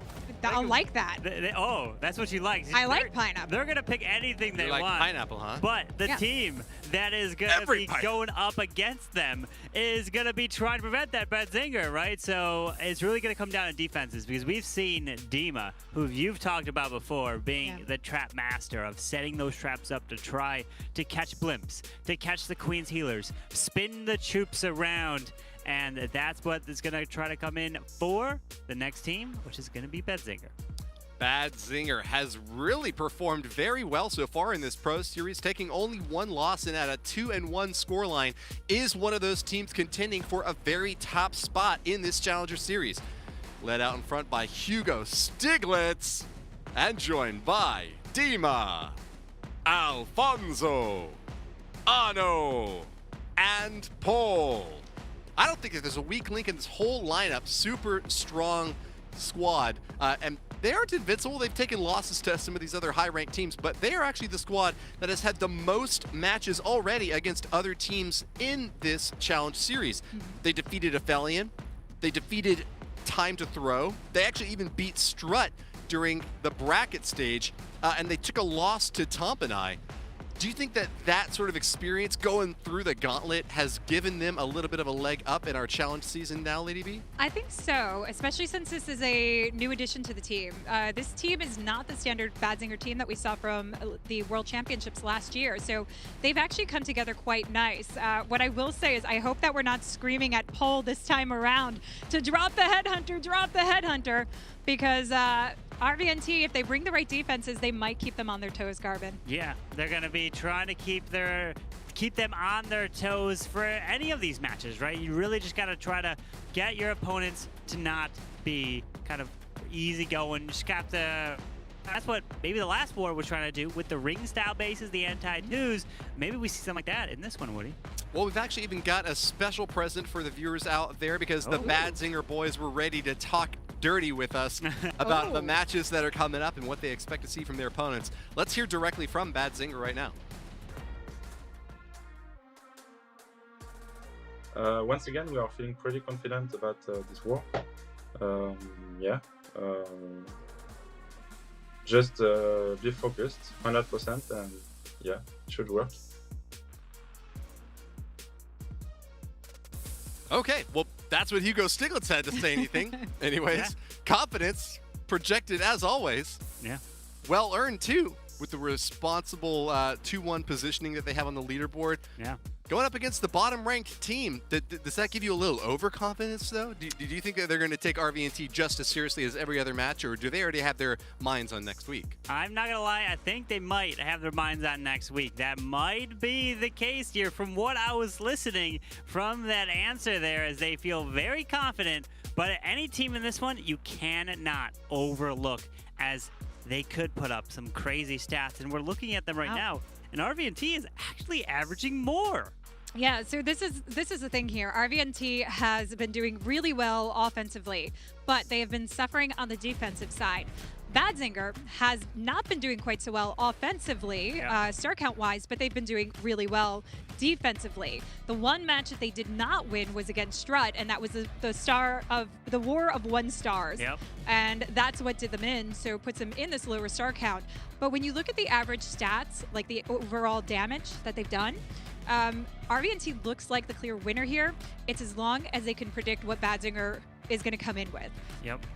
You got to be able to predict just that. You know, an interesting stat line, if we were able to include here, would be how many defensive stars have you let up, right? How many defense stars and percentage, because that could tell a whole nother story of why Bad Zinger is in a way better position than RVNT. Well, we know that the predictions have already come in from the casters. Lady B is willing to give RVNT the selection of the toppings on her next pizza if they get the win. And she predicts that they will. While Carbon and I on the opposite sides have a little bit more of a demure attitude toward this fight. I think that we both expect Bad Zinger will emerge victorious. Is that right? Yeah, that is what I think for in this matchup that we're going to be seeing. But you are picking RVNT, so what's your reasoning for that? Because I want to see them prove what we've seen them do. I want to see them start rising up, and I want them to let me know what is a really good. Yes, they'll have to be able to decide that if they win this match. And remember, in chat, let us know right now who you guys are rooting for. Is it RVNT or is it Bad Zinger? Because we have RVNT who has not won yet. So maybe you're rooting for the team with no wins, or are you rooting for Bad Zinger to try to get that much closer to competing for the top 2 spots, which Tribe Gaming is looking really good of taking so far in this Challenger Series. Yeah, with a 3-0 undefeated record, it is still possible for the teams to knock them down. I mean, they could go 3-4, and hey, that is probably not going to be good enough to get the top 2 spots. But enough about that. Let's go into this match. RVNT versus Bad Zinger. The fight for RVNT's life with yet to get a win, while Bad Zinger seeks a top positioning today. It looks like Sammy is, there we go. Okay, I was like, Cynthia is the new Sammy. If he was coming with Hogs, then that would have been understandable. But we've got a P.E.K.K.A. smash with the Super Wizards as the Warden is doing a little bit of a Warden walk, but already utilized that blimp to help take out the Eagle Artillery, help take out this area to set up a funnel to path his way all the way to the town hall with the jump spell. Yeah, now we know Sammy loves his Super P.E.K.K.A. smashes, but they're not always the best, and that's what he struggled with last week. So surprising to see him still coming in with this, especially when we know that the Super Bowler smashes are mighty powerful coming in. But if you can get great chainable value, it can be worth it. So he's hoping to go with the right direction here. He's got the jump to lead into the core of the base, sideswipe that town hall, but he still has to continue on into the back end where that scatter shot remains. The problem is the buildings, the barracks, the gold mine, the dark elixir drill. That could pull his troops to the right side and not jump their way into the town hall, as the clan castle is just on the other side, which can help loop it towards the multi, the left side by the enemy royal champion. But he doesn't have to worry about that CC, as the blimp was able to help pull it out, which is the nice thing about doing an early blimp. But he's finding these seeking air mines without perfectly had time to warden the building, protected them all. Yeah, and I'm surprised and impressed to see those Super Wizards come back into that opening while the Witches stay on the outside. So the Skelly is definitely helping to take that lead, force them back through. This could have gone a little bit awry. You want those Super Wizards, as many as you can, inside the base doing the work, and this is going to help out quite a bit. Royal Champ can jump her way over. Actually, we've got the opening in the wall too, but the King is already down. Queen's on the opposite side, so it's that Royal Champ that really needs to try and take this down. Though the King has this ability. Oh, he can power through this one for sure. The King's ability goes off, but he loses the Queen. Just like that, the scatter shot has been secured with the raid spell, as the Royal Champion is making her way around to the Wizard Tower, to the cannon, and eventually have to get through the defending King, which doesn't have too much health. With under now 40 seconds left, the King goes down. The Royal Champion should be able to help grab this for Sammy. Yeah, this is looking perfect way to start for RVNT, who is definitely in need of the 3 stars coming through. So to get, to get that head start, it's got to be motivating, especially since Sammy was one of the players last week that did not get a triple. That's the big thing, is you have to be putting up triples in this stage of the competition. You don't, and you're going to have a great chance of losing, even though, like that first match, RVNT put up so many. But if you give up the triples, you give up perfect wars, you give up at 99% 14 stars, you're going to have a really difficult time at winning your match. Yeah, you are. So 3 stars, great way to go. But we have to see what's coming in as well from their opponent. Bad Zinger, definitely a team which, like, just because they've come together as a new team, they've come together with some of the most amazing players. Hugo Stiglitz, his confidence is not surprising because he's known from Carnage Gaming last year. He's known from MS Esports years before. Or MCES. MCES, who was playing with the majority of MS Esports prior. So he's a vice world champion. You know, he's a seasoned veteran, and that comes into play with leadership. Yeah, and that's the thing where he has a little bit of experience playing on a big stage in front of people, but that's been so long ago that it almost feels like you kind of forget about that as you've been playing at home for so long right now, as they are trying to compete. Because if you win the top 2 spots here, Lady B, you're going to get invited to then play in person for the Challenge Finals. Ooh, and that's exactly what you want. We want to see these players in person, and we want to see them right in front of us playing and put the pressure on them. Point them out, call them out. As Pole comes in, speaking of pointing out, see if he gets that headhunter down when he needs to. But we've got the blimp sailing across to get to that get to the town hall, but it is a long line drive coming through. I noticed 4 invisibility spells, so likely going to blizz this one. He missed the blimp. Oh no. The blimp was missed, and he has the invisibility. Oh, he wanted to have invisibility super wizard. Super archers in Wait, it, maybe? unless he wanted to land in that section. Hold on. I think he would have wanted to take the town hall down. Yeah. He does break through the wall at this point with no more the final one's used, but he's not going for the town hall. No, town hall's not going down, but he's got the king ability. He still has a royal champ. He's got 2 freezes and a rage, but there are surrounding defenses that could pose a threat for that royal champion.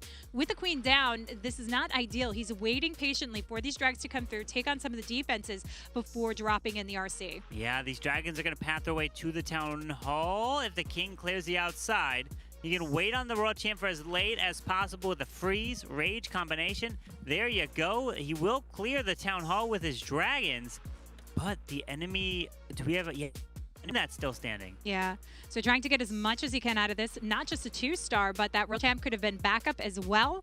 But going for the defenses, drags go down, and the warden goes down as well. So it's up to the royal champion to take on the remainder of the defenses. That's not going to happen. Not with the Skellies, not with the queen. Even with her regenerative boost, this is looking like the defense for Sammy. This is a brilliant start for RVNT to get a 3-star and then get a defense here against Bad Zinger. And if they want any chance of making a comeback in this round robin, this is what they're going to have to do. They're going to have to start winning out, as this is a lower percentage 2-star as well. It's looking like it's in the 85% range, which we definitely have seen before. If you get this and it comes down to a tie, you're most likely going to lose that match because the opponents usually fail in the high 90s. Again, if you didn't know, there are extra sound effects that you can add into your game just for the low price of 5 gems. Oh, the archers that could. It's not like the Legend of the Last Lava Pup. It's the Legend of the Last Archers that get spawned there. As Bull, nice try to Zinger, and it only is the 85% 2-star. Big pickup for RVNT to start things out with, and fans of this squad looking for their first win are going to be very happy with a 3-star right out of the gate. And not with a really easy base either. Really picked it apart well. Great base identification and smart from finish, from start to finish. On the other hand, though, Paul letting down the squad. I don't want to be too mean here, but hey, a 2-star 85% is not the way that you want to get this thing started. I do want to pick out maybe that battle book to start with, Carmen, because that was something that you noticed early on. Choosing the correct to go for, whether you're targeting the town hall or trying to do some extra damage outside. What does that say about the overall plan for attacking that base? Well, it wasn't that he was forced to choose the compartments because he missed the Warden ability. And so the Warden ability didn't clip the blimp, so it didn't make it all the way to the Town Hall compartment, so he couldn't get there. That's the problem. Like, if you land in a compartment early and you have super minions, you clone them up, then you have a chance of still taking the Town Hall down. But if you land in the wrong compartment with super wizards, there's no way of getting to the next compartment unless you have wall breakers and plan to do it, which will cause you to potentially fail the attack, which is what we saw there. As now Kingpin for RVNT is coming in. So Kingpin opting to go for the Queen charge, Lalo. He's got the Flame Flinger to actually help shape up the pathing, but starts off the Queen here first to get her going. And side by side, this is actually going to force the Queen into the Town Hall compartment and work its way up towards that multi, towards that scatter shot position. As the Queen is making her way left, the Flame Flinger can even move its way towards the multi-target Inferno.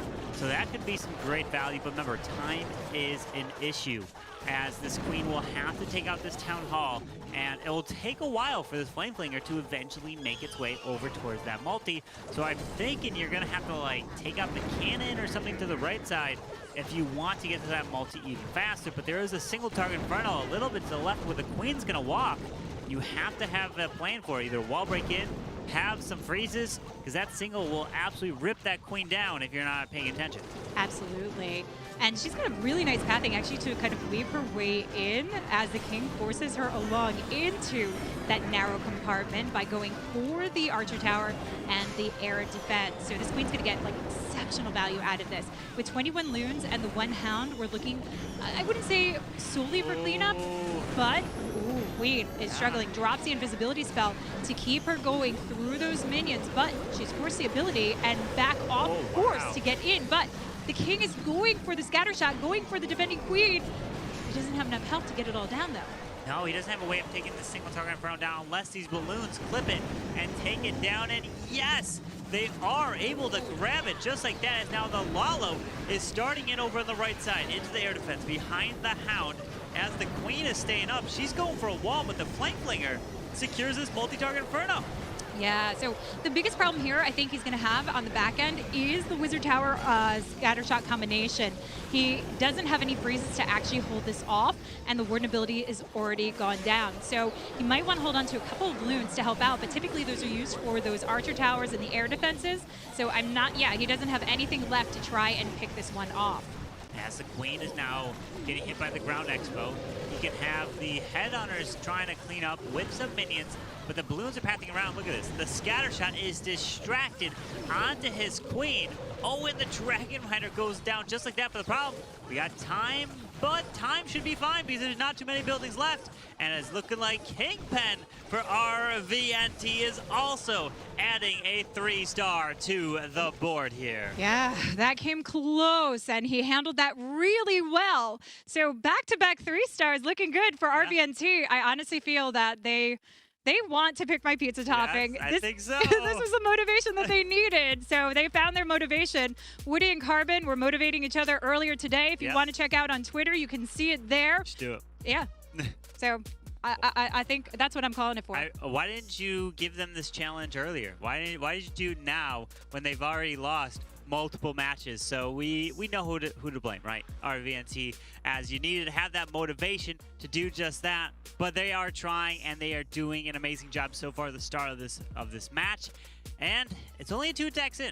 We still have a lot of attacks to come, and all it takes is 1 attack to fail to get a 1-star that can completely turn it around. Yeah, that's not what you hope to see, but in Bad Zinger's case, we have seen 1-stars coming through.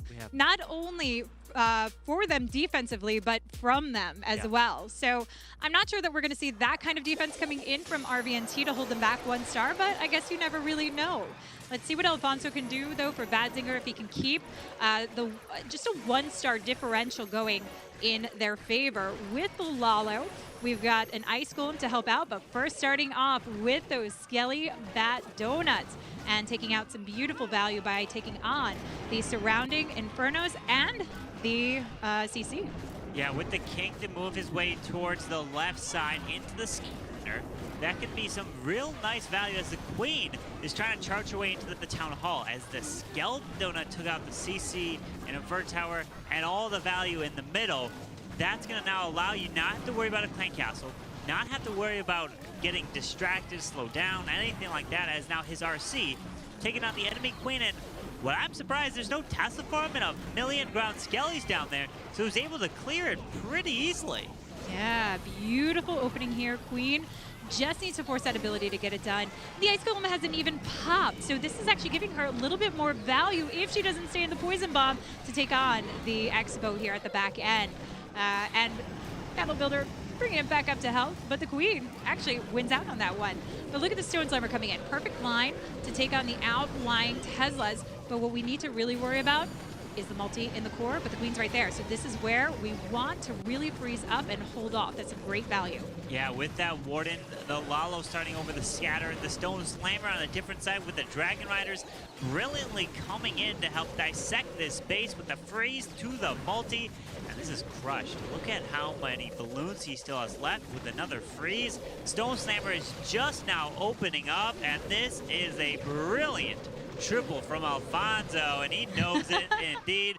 When you get that value with your heroes, with the Skeleton Donut, it is really difficult to fail an attack after all that value. It really is. Tornado Trap not going to stop this one up. He's got cleanup around the outside of the base and the northern side. Beautiful split to finish it off and ensure that it is indeed the 3-star and not going to run out on any time. So Bad Zinger keeping that 1-star differential is going to help out. They're going to look to see if they can shake up RVNT just a little bit, get them shaking in their boots. What do you think, Woody? I think that Bad Zinger are still in this one, solidly so. Alfonso previously had a 3-star, a 2-star, 98%, and another 3-star. With this 3-star on the board, we're seeing once again why the offense for this lineup is so stacked and strong. Being able to pull off a Skelly Donut into Lalo, one of the most difficult but also strongest attacks in the game. You saw clearly on the board there with so many troops left, the balloons floating all over the place, Queen still firing away. That was a really impressive finish, but I think the same could be said for Kingpin on the other side. Another really strong attack from him, pulling off another 3-star and putting him right alongside who we were talking about earlier, Synthé, as having scored only 3 stars. Wow. In all 4 wars that they've competed so far in this challenge season for the Snapdragon Pro Series. 2 really strong attackers back to back. This is what we like to see in the wars, guys, right? Absolutely. We want to see these strong attacks. We want to see the triples, and we want to see it coming close. Yeah. You never want to blow out war. No. It makes it no fun. Yeah. So the closer they keep it to the end, especially as the pressure's building, the better for us. Maybe not for the player. Yeah, indeed. And that's what we love to see. We want to see it come down to the final attack. The very last attack being a triple, you win. Triple or not a triple, you'll lose. That's obviously what we kind of hope for as it comes back and forth. You never know what's going to happen. But as the players are planning their attacks, they don't have too much time to plan their attacks, just a little bit. And it's always impressive to see the type of plans that they can kind of get in just about 8 minutes when the first attacker goes in. Yeah, that 8 minutes is not a lot of time to really give yourself to actually plan, especially when you have a team of 5 and you're trying to work together and get some opinions. So it's very interesting how well these guys actually do. Now we've got Bombador coming in with the Rocket Loons to start off with to clear the path for the Flynn.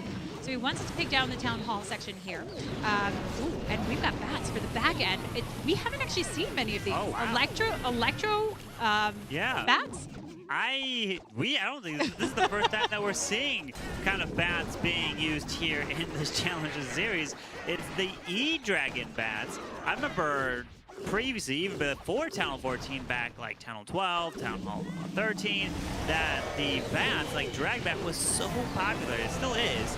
But we were seeing it all the time at the pro level, but we haven't seen it all that much as Bombador is coming in with it here, as he can pop an early Warden ability to protect him, but he's waiting, he's being patient, as, oh, look at that and the ward ability was utilized through these traps. Yeah, perfect timing on that, especially coming into the scatter shot as well. So they haven't taken on much damage, which gives them the power to come through the core of the base, which is much needed. Now, what we need to look at is what's on the back end of the base as far as splash damage goes. You've got the scatter shot, which looks like it's out of range of some of the wizard towers, so he could potentially bat bomb that, depending on what this baby drag can do, the direction and pathing of these drag riders.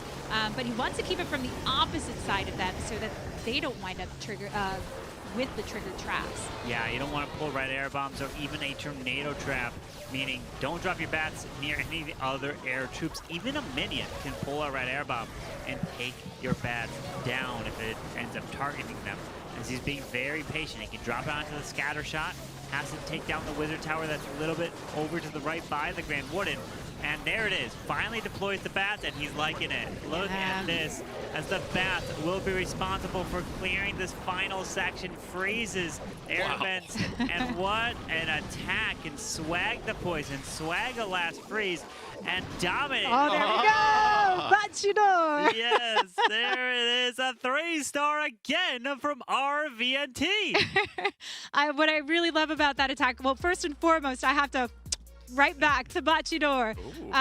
So beautiful work there. We don't often see the bats in combination, but he used the Royal Champ earlier, so she didn't have her ability back there. So those bats came in clutch to actually bomb in on the scatter shot. Yeah, it was a brilliant attack. E-Dragons got their value, and then using the bats on some section toward the backside where there's no splash. And remember, if you drop bat spells on top of the scatter shot, it can't hit them.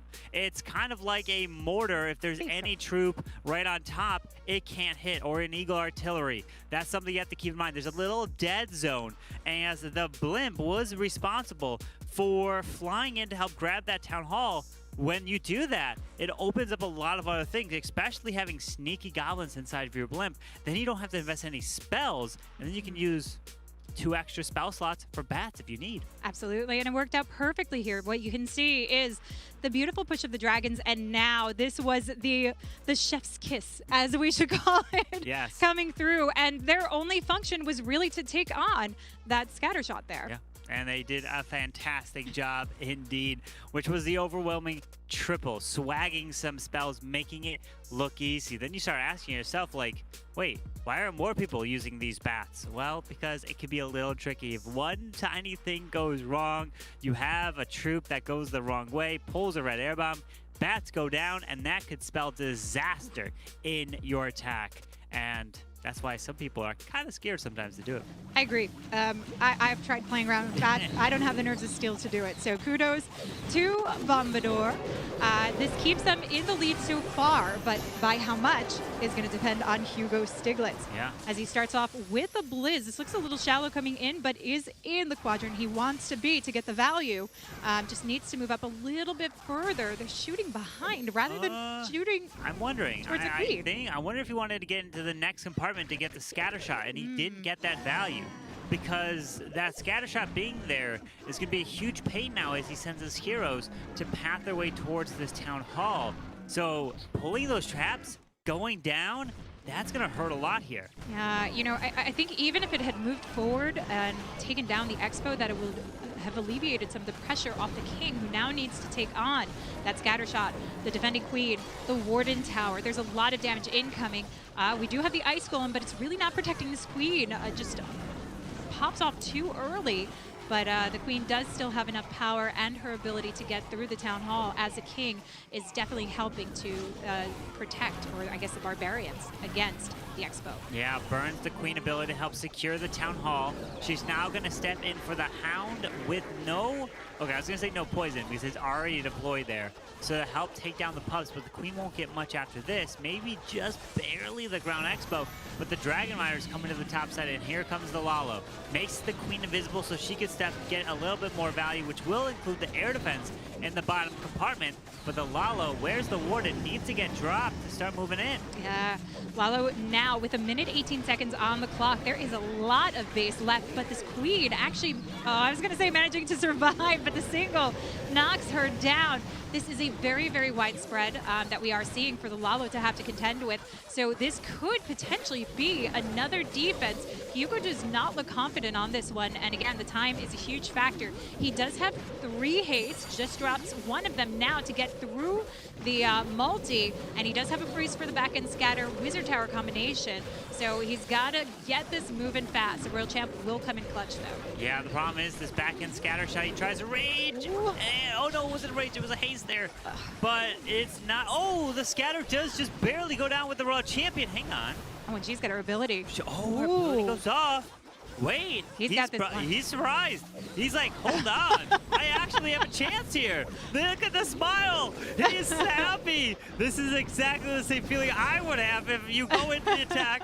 It doesn't get the value. You're like, oh, it's over. Okay, let me try to get as much percentage. And then you triple, and then you're just like, oh, okay, yeah, I'll take that. You know, it wasn't planned that way, but I reacted and got a beautiful 3-star, Woody. Well, he didn't have any gas left in the tank, but he did roll over the finish line, and with another 3-star, that's going to keep it just even keel still between these two squads vying for a top spot. But we're already more than halfway through this war. 3 attacks done and dusted. Congratulations to Hugo Stiglitz, the next member of the quad 3-star squad. And it's going to be another triple for him, while RVNT are yet to falter. Tic-tac-toe in their favor, keeping on pace for the possibility of their first perfect war. And I'm sure it will be really well-deserved, especially considering that they have a higher hit rate. They've been building strong bases that have nonetheless been cracked. And I gotta say, if I were to make the case that Bad Zinger might have an overestimated scoreline, it would be that their victories so far have been up against lower-ranking teams. The teams that they've beaten have kind of been beaten by other teams as well. It's not like been one of these top-ranked, you know, super sumo matches. They've been like smacking down some other lower-ranked teams. So maybe Bad Zinger 2-1 is a bit overstated.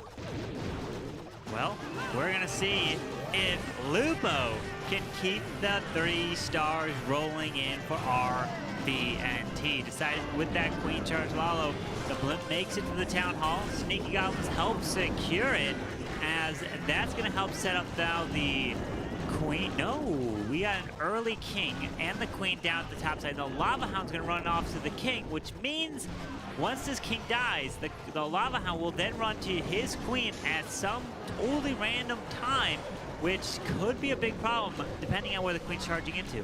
Yeah, she's going right towards the center of the base here, but wait. We've got the opening for the scatter shot, and she's got a lot of reachable value. No jumps to really connect her, but what this Drag Rider is doing is excellent. When you have one of those outlying eagles, and you can easily pick it up with just a couple of balloons to check for traps, and use a Drag Rider as there's no surrounding defenses, you're in a perfect position.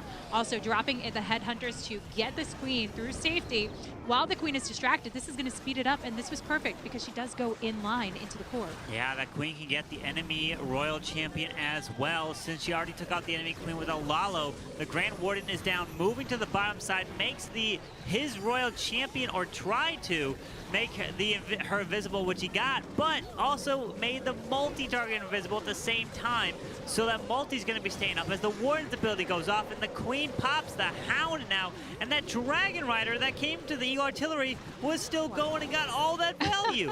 Wow, this is beautiful from Lupo, but it is not over yet. Drops a rage, trying to keep the force and power of those loons coming through, especially if there's any traps. He's got to get through the single steal, which is standing, and the Warden Tower, and these loons have fizzled out. It's up to the Queen. He's got no freeze to hold us on, but the minions are swarming. Wow. They're looking to go for it, but they go for the storage first. That Warden and the Expo are going to be the demise of the surrounding units, but can this Warden with 54 seconds take on?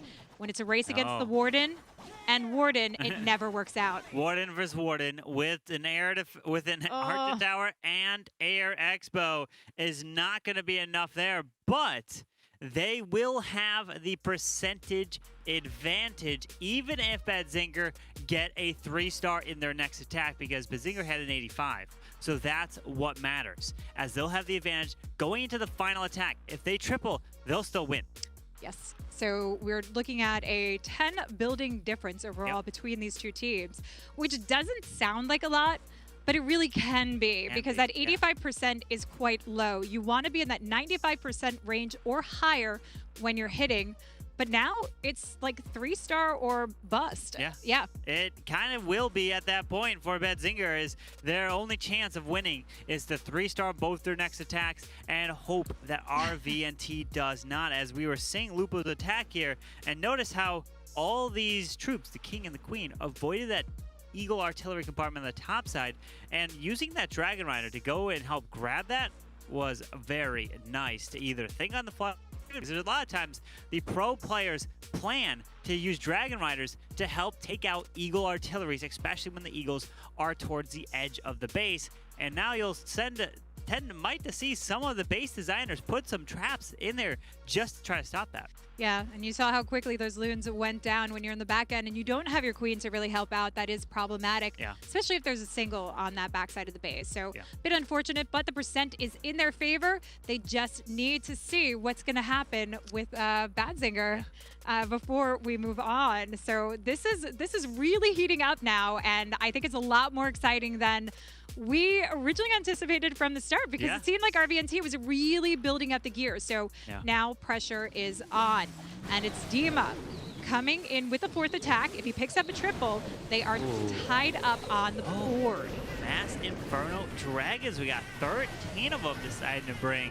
As let's take a look at what we have. We have a single and 2 multis. Bringing a bunch of skellies with the 2 multis is interesting, but the Town Hall goes down. Another blimp sneakies takes it down. I mean, is there any way to stop it? It seems like, can you just put a million traps, tornado trap, put a Town Hall a little further away? I don't know. It just seems like it's impossible to stop a blimp sneaky to take it down. It really is. So far, it seems to be very, very difficult. What also seems to be difficult to take down are these Inferno Drag Riders. Yeah. We've seen a lot of players using these very successfully recently. Despite the nerf that they had a while back, they've come back to life because they never really wore down. We just saw other strategies coming through. Yeah. Not at times. We tend to see some other strategies that might be just a little bit stronger on more of different types of bases, right? This one can work really well when you get a ton of them straight to the core, and it could be like single target Infernos where you use those skellies to provide a distraction on point defenses. But multis can be a problem, but the thing here is the ward ability just absolutely protected everything straight through the core, as his heroes are now responsible for moving around the edge. Yep, but this is exactly what the heroes are meant for, typically with the open style bases. You can see the king working on the outside edge, burning through that ability where the Royal Champ can actually jump over the wall. The queen's going to be the one left stuck behind, having to beat through it, but that Royal Champ, as long as that scatter shot goes down, that is her main focus, and there you go. Freezes it up, has one more freeze left to go, so Dima is gonna pull in the 3-star and keep this war tied up, Woody. That was a lightning fast finish from Dima, and I'm just constantly impressed by the use of skeleton spells in cases like those. Yeah. It seems like a bit more of an offensive, aggressive sort of pick whenever you're cooking your army up to go for a skeleton spell rather than, you know, the freeze or the invisibility, which is a bit more defensive, it's a bit more reactive, but doesn't always get as much value. The skeletons are always going to stab something. They're always going to block hits. They're always out there doing their best with their little brittle bones and those little stabby sticks. That's going to be another win for Dima, and another pickup here for Bad Zinger, still behind, as you guys have mentioned, but this might be the start of the turnaround that needs to happen if Bad Zinger are going to get the win. RVNT finding a little bit of a falter there, but not entirely all the way down. As you mentioned, Lady B, it's still a percentage advantage for them with that 2-star 95%. It's not all bad news. No, it's not. You know, a 3-star coming in, it is obviously pressure for RVNT, but the 3-star coming in means they secure the war. If they 2-star, they leave the opening for Bad Zinger to turn this one back around. So Dima has led his team to the position that they want to be. When you're at this spot, 4 attacks in, and you're this close, yes, 10 buildings is bigger than it really sounds, but if you have the right defenses and that Trap Master comes into play, could... I could ask you also, I know that you had mentioned that it's really tough to stop a blimp with goblins in there. Is there maybe something to do with that, why the players are opting for more of these centralized town halls that are deep inside the base and harder to Yeah. reach? Well, I think a lot of times that you may see a Town Hall that's in the center is to try to stop kind of any kind of queen charge or something just to throw it off, right? You're just hoping something goes wrong. But a lot of times when you put the Town Hall to the outside, you could try to bait an attack with Seeking Air Mines, Teslas, and traps. But a lot of times they end up using rocket balloons and regular balloons to try to pull all those traps, which if they pull the traps from the balloons, then you won't have the traps in the middle of the base to really take out, let's say, some dragons. So it's really kind of into catch-22 where you invest everything on your base to try to defend the blimp, or you try to put the defenses or the traps somewhere else. That's why I'm not a base builder. So I wish I could answer that question. Well, let's see what Joker can do here, because this is the big question at hand. Is Joker going to 3-star and get the victory today? Are they going to choose my pizza? Yeah, you're after all. Choose it.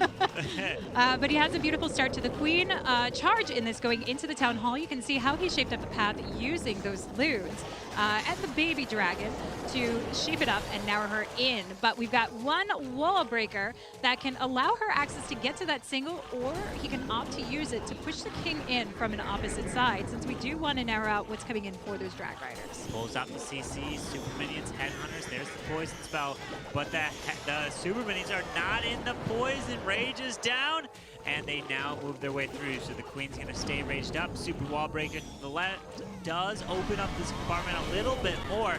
I think it was a little opening anyway, so it's gonna try to avoid it, but the damage from the defenses opened it up as now the dragon warden coming in. Notice the king was finally dropped pretty late here. Yeah, the king being dropped late actually is a great thing, because, well, we have the defending king to have to get through that the drag riders wouldn't, but he wants to make his way towards that eagle, and this is helping path a little bit more for the drag riders, slowing them down, getting the royal champ into speed. But the main thing is getting into that eagle compartment. I love the pathing for the queen with that stone slammer going on for the single, allowing the queen access to the scatter shot in the back end. These drag riders don't have a lot of work to do. His RC went down. We have the enemy queen still up. Scatter shot there. King's ability goes through. Queen does not have her ability anymore. Down. He does have one invis, but with that eagle still being up, that's going to cause a lot of damage. This queen can't survive this here, probably. No, at least for now, the king is taking on the force of the eagle as the queen tries to work her way through. But again, like you said, he's got that invisibility spell. It's targeting the king still. She's got to wrap her way around. 39 seconds left to go. He's got minions that he should be dropping for the cleanup, helping this move along, because she doesn't have a lot of time to make her way down. King is now going to take the final beating. So this means it's either the healers or the queen that take the shot, but she's full health and has the yak. 20 seconds. Oh my goodness. Triple, you win, and you don't, you leave it. Oh, the scatter shot. 16 seconds. The scatter shot, the minions, but he can't take the eagle. Go, the queen. No, she goes into the eagle. The scatter now. It's going to be a 99. Wow, look at that. No way. 3, 2, 1, and it's going to fall short for Joker. You've got to be joking. Oh my goodness. Wow. That means now Zinger can win off of triple here into this match. And this is exactly what we want to see when it comes to the final attack. And RVNT is now just crossing their fingers, hoping for any defense, and they can take it. But a 3-star, and Zinger will win by the single star. Yeah, I don't know if I told RVNT the other part of the deal, but if they lose, they have to all have pineapple pizza before eating it. Uh-oh.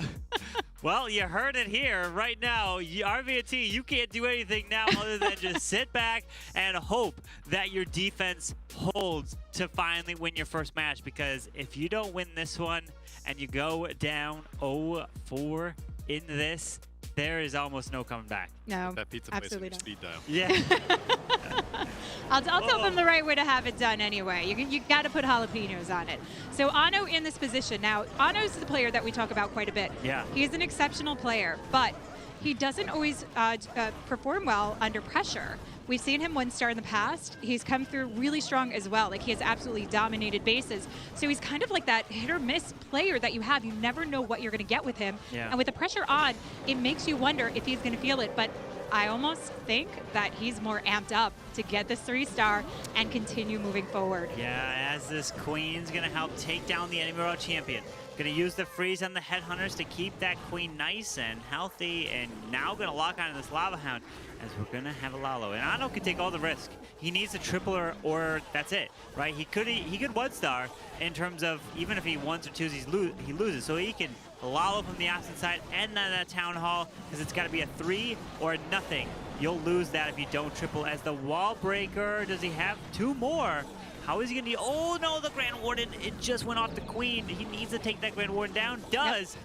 We got a single, but the wall breaks perfect into the single target. That is beautiful. Wow. And the Queen gets the air sweeper as well. King's on his way to take on the Town Hall. The coordination is just stunning. So if the question was, is Ano feeling the pressure? The answer is absolutely not. He takes out the single target Inferno just in time right there with the Queen. King secured the Town Hall, and this is looking fantastic, but he only has, wait, does he have, what does he have? The Lalo has got to be moving to the left side. We need to see what's going over there. Where's the Loons? They got to be at the left. We're not looking at it. We're focused too much on the Queen. What's on the left side? Okay, there we go. As the balloons, the Tassa farm goes into the by the scatter shot, as the Raw champion is still trying to make her way through. Yeah, but this Queen is providing a lot of support. Royal Champ launches that Seeking Shield. There is a Tesla farm to worry about, but this is looking done here. Backup support of Loons, invisibility spell down, Queen's ability, and that invisibility really saved the day on this one.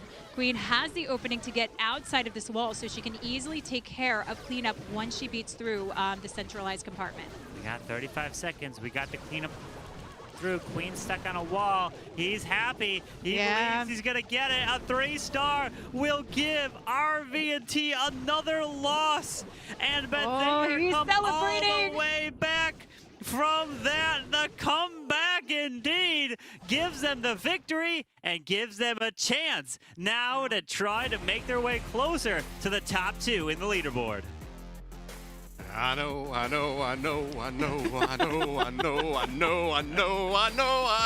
leave that face alone, but I know's gonna take it anyways. A 3-star for him, and that Zinger have careened back from the edge of destruction, holding on for dear life until they finally get that triple that they need. It seemed like they were behind that entire war, and you know, I guess they were on paper, but they came away with 14 stars. That's a pretty impressive performance. Yeah. You know, relative to every win that we've seen so far in the Snapdragon Pro Series, of 14 stars and just barely getting, you know, a 2-star, 85% on the first hit. It gave us a little bit of, you know, uncertainty. The foundations were shaking. But I know you and I were rock solid, Carbon Finn. Along this whole time, Carbon and I had Bad Zinger as the winners.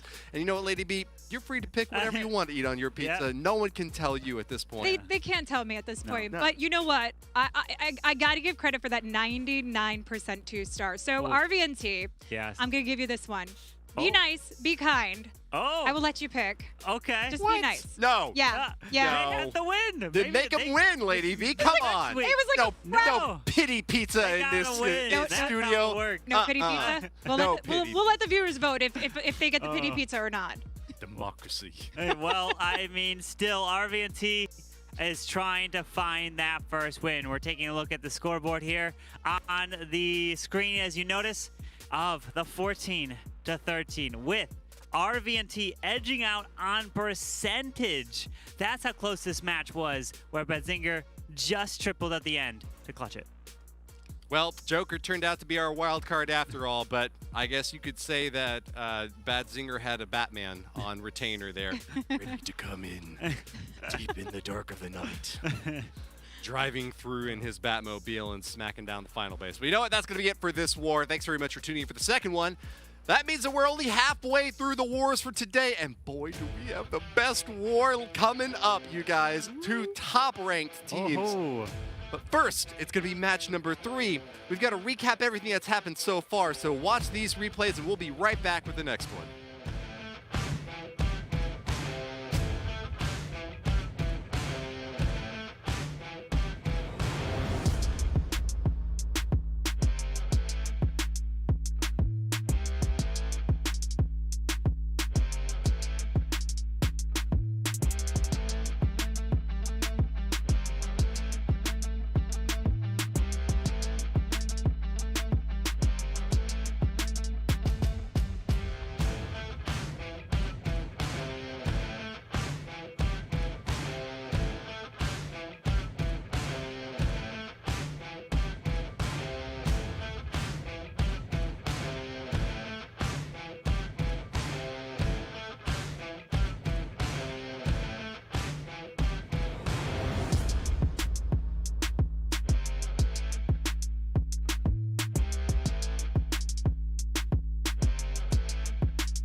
Pro Series is brought to you by Snapdragon Elite Gaming, Monster Energy, and DHL.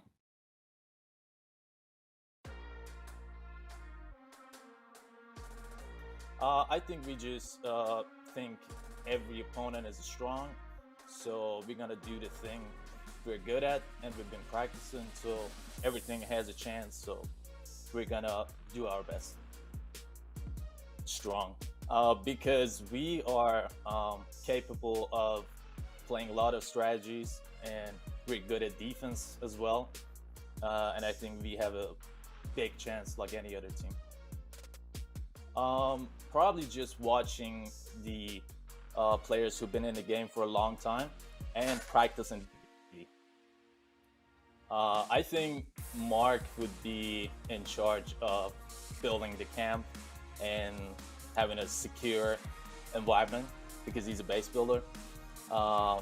And me and Kama would be in charge of just going and exploring the area, figure if there's any danger or anything that can harm us. Yuli, Eyewitness probably will have a guitar and just playing the music and making a good time for everybody. Gabriel and Muffin probably take pictures and making good memories. Probably Town Hall, because I think it probably looks cooler than the others and it has a bigger space. Ooh, gold. First of all, thanks for everybody with the people on the streams, on the chat who's supporting us, and also the streamers who've been always supporting us. Just a huge thanks to them. I just hope that every team out there shows a great performance and we can have a good match with every team, but be careful because we're coming for you.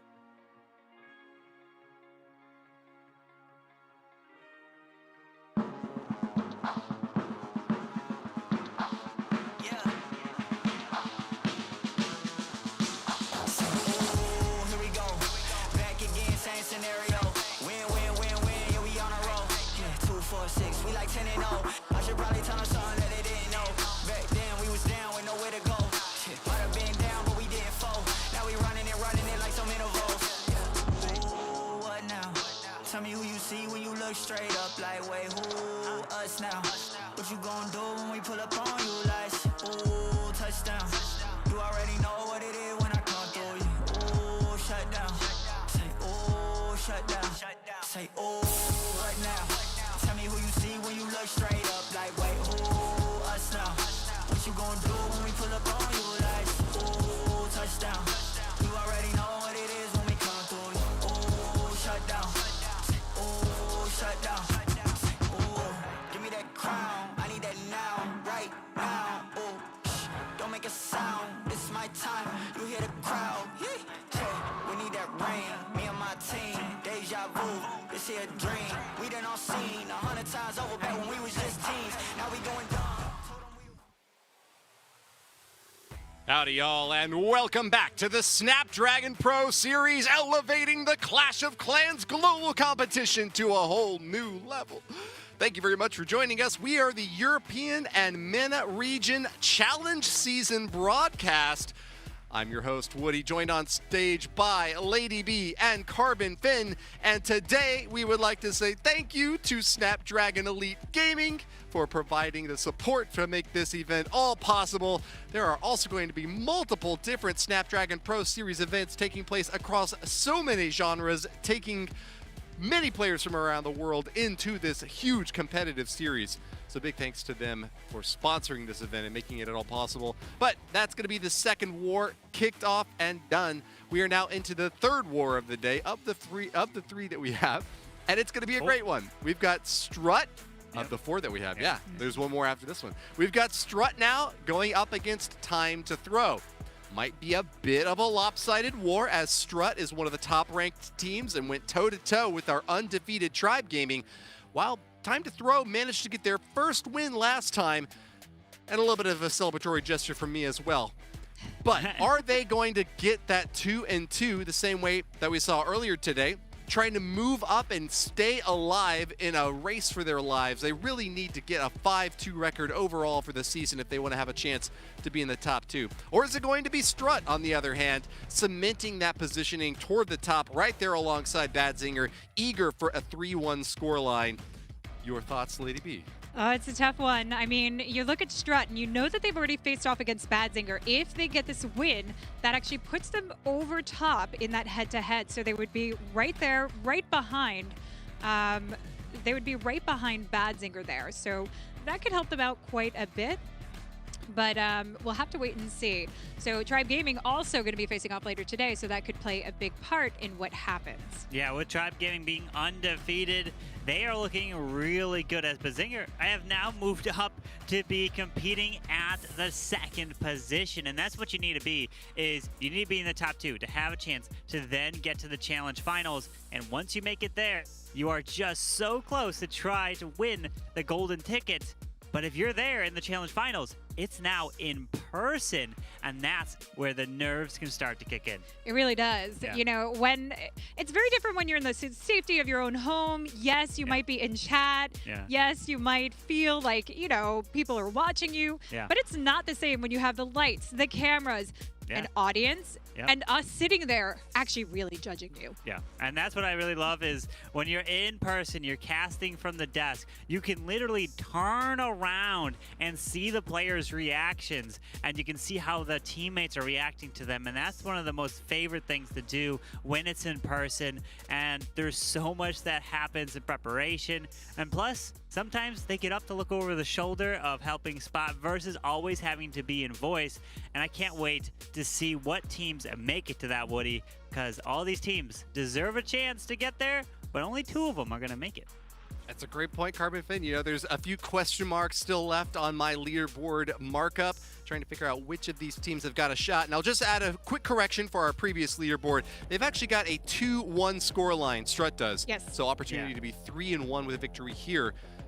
Going up against Time to Throw with leader Demo out in the front. Joined by iPro, Elliot, and also backed by ND and BN. The Time to Throw lineup, Lady B. It is. There's a lot of the alphabet in that lineup right there. But we do have a solid team that has kind of come together, and it's very similar to Bad Zinger. You have some great players with great potential, but what really has to drive them is having the commonality, you know, to be able to work together. And I think that's the hardest thing for any team in general, Carbon. Yeah, it's definitely really difficult if you are around the world, right? Could be different time zones. You have to deal with all that stuff. But this is all EUR MENA, so they're relatively close in terms of being similar.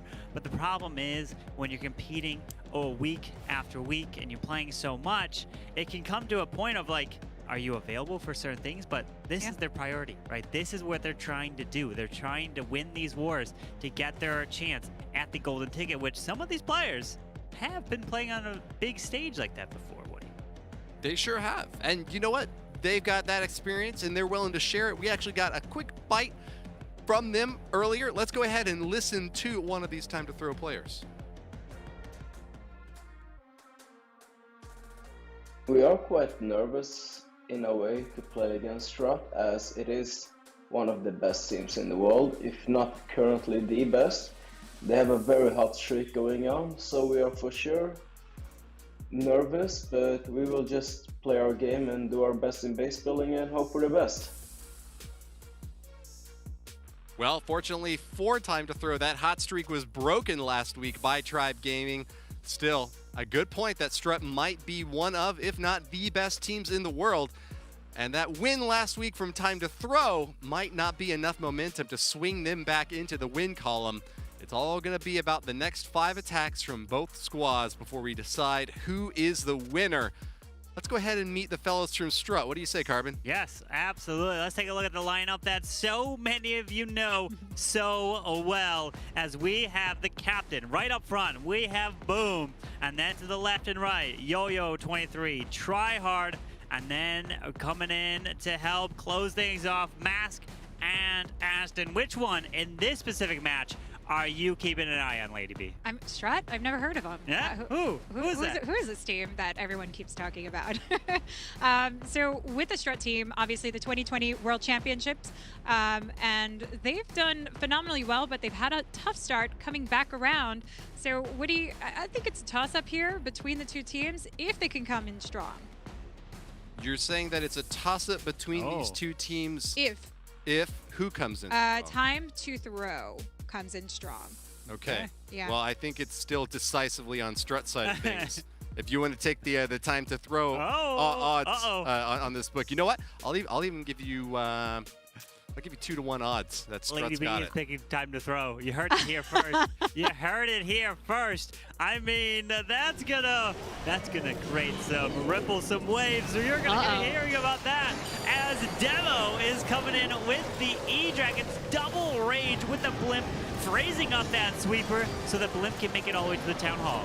Okay, so the Blimp makes securely there, rages up to get everything pushed in, and it takes it down successfully. Actually, this works out nicely with the pushback that they get to be able to take on some surrounding defenses. We do have the split of the E-Drags that are going to work around the outside edge while the remainder push through the core, which is exactly what you want out of this plan. Yeah, the E-Dragons are clearing the core of this base so easily. Look at this. It seems like they're not finding any traps through here as his heroes are now clearing the Eagle, the air defense to the top side. The E-Dragons are still getting some chains. There are finally some seeking air mines over by that multi-target Inferno, but the World Champion is down, moving her way through, and these E-Dragons are looking like they are just moving strong through this base so far. Yeah, they are, they're massacring their way through. It's 1:56 seconds left to go. We still have the Queen with her ability. The King's alive, just under half health, and the Royal Champ is set in board to go for that scatter shot. So this is looking absolutely lovely from Demo. A way to actually work through so fast as well. Yeah, the scatter shot goes down. The Queen with her ability can step in, grab the multi-target Inferno. It goes down with the King and Queen helping to secure this, and it is a 3-star with 1 minute and 20 seconds left in this raid here. Wow. Incredible. What an attack to start. And that is no longer time to throw, but time to triple. Yeah, they are throwing in those 3 stars, definitely putting up their best form against Strut. And I think Strut's biggest problem in this is going to be underestimating time to throw. Okay. So if they didn't bring the right bases, if they didn't take them seriously enough, that's where they could see an issue. And we saw kind of something similar to that in the 2021 World Championships against Bad Zinger. That's true. But not only Bad Zinger, but also Tribe, when they took on in the first round. 15-star war.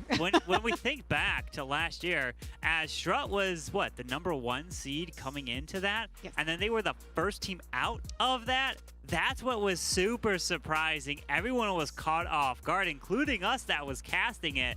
And if Struts are not matching what time to throw do here, this is going to be really interesting to see if time to throw can keep bringing in triples. Yeah, and I mean, maybe Strut was going for #1 on all accounts. Perhaps. You never know.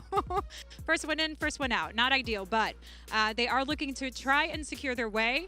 Having the 3-star in from the start from your opponent isn't the end of the world, but it does set the tone of the war, and it does mean that whoever comes up first has to drop that 3-star. And we've seen Bloom in this position where he has started off, and we've seen the 1-star, but he's also started off and then come in with a triple. So we've got to see the strategy that Strut decides to go in currently against time to throw to really build up the confidence. Yeah, we're going to have to see the strategy that they want to bring as an E-Dragon attack to start it off is, one, a really fast attack. So if it comes down to an all tied up war, then the average attack duration will play a role, which means that one of Strut's players will have to, maybe it's Yo-Yo, bring probably a similar fast attack. Could be E-Dragons, Massive Inferno Dragons, whatever it is.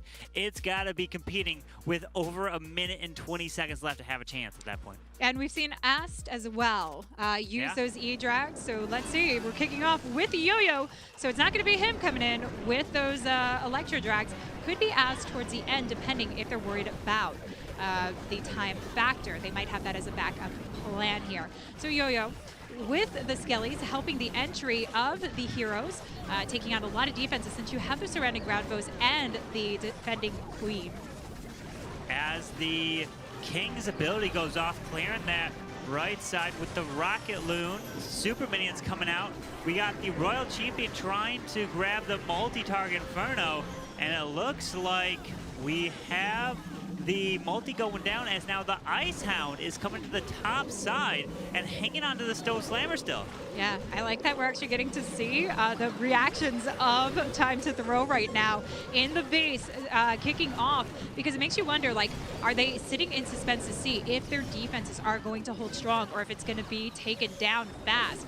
But the Stone Slammer coming in, he needs to get this Town Hall opened up, and there you go. Pop's a Warden ability just hits that 51% mark to get it going and hastes right through that poison bomb. As the Lalo is coming through with the balloons pathing closer to that multi, but the problem is there's a sweeper. He uses a freeze. The Hound flies across. He can drop a heal in this whole area as the balloons are making the way as the Hound pops. Take out the multi, taking out the scatter, and this is looking good for Yo-Yo. Oh, it is, and he even drops that freeze. What I like is that the loons were already there.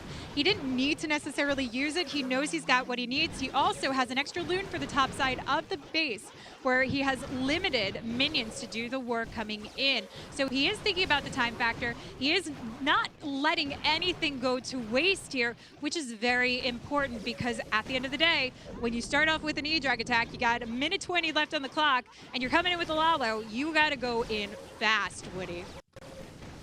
Well, Yo-Yo 23 living up to his nickname, the Lalo 23 expert. He's brought him back again, and I'm glad to see it, you know, because he had been deviating a bit. He had been showing us some different attack styles, and finally he is back in his element and scoring another 3-star for Strut. Good start for both of these two teams, and Time to Throw, hot off of their perfect war last time around, is going to get another good solid triple to begin with here. We saw an E-Drag attack from Demo, who just annihilated that base in such a short amount of time.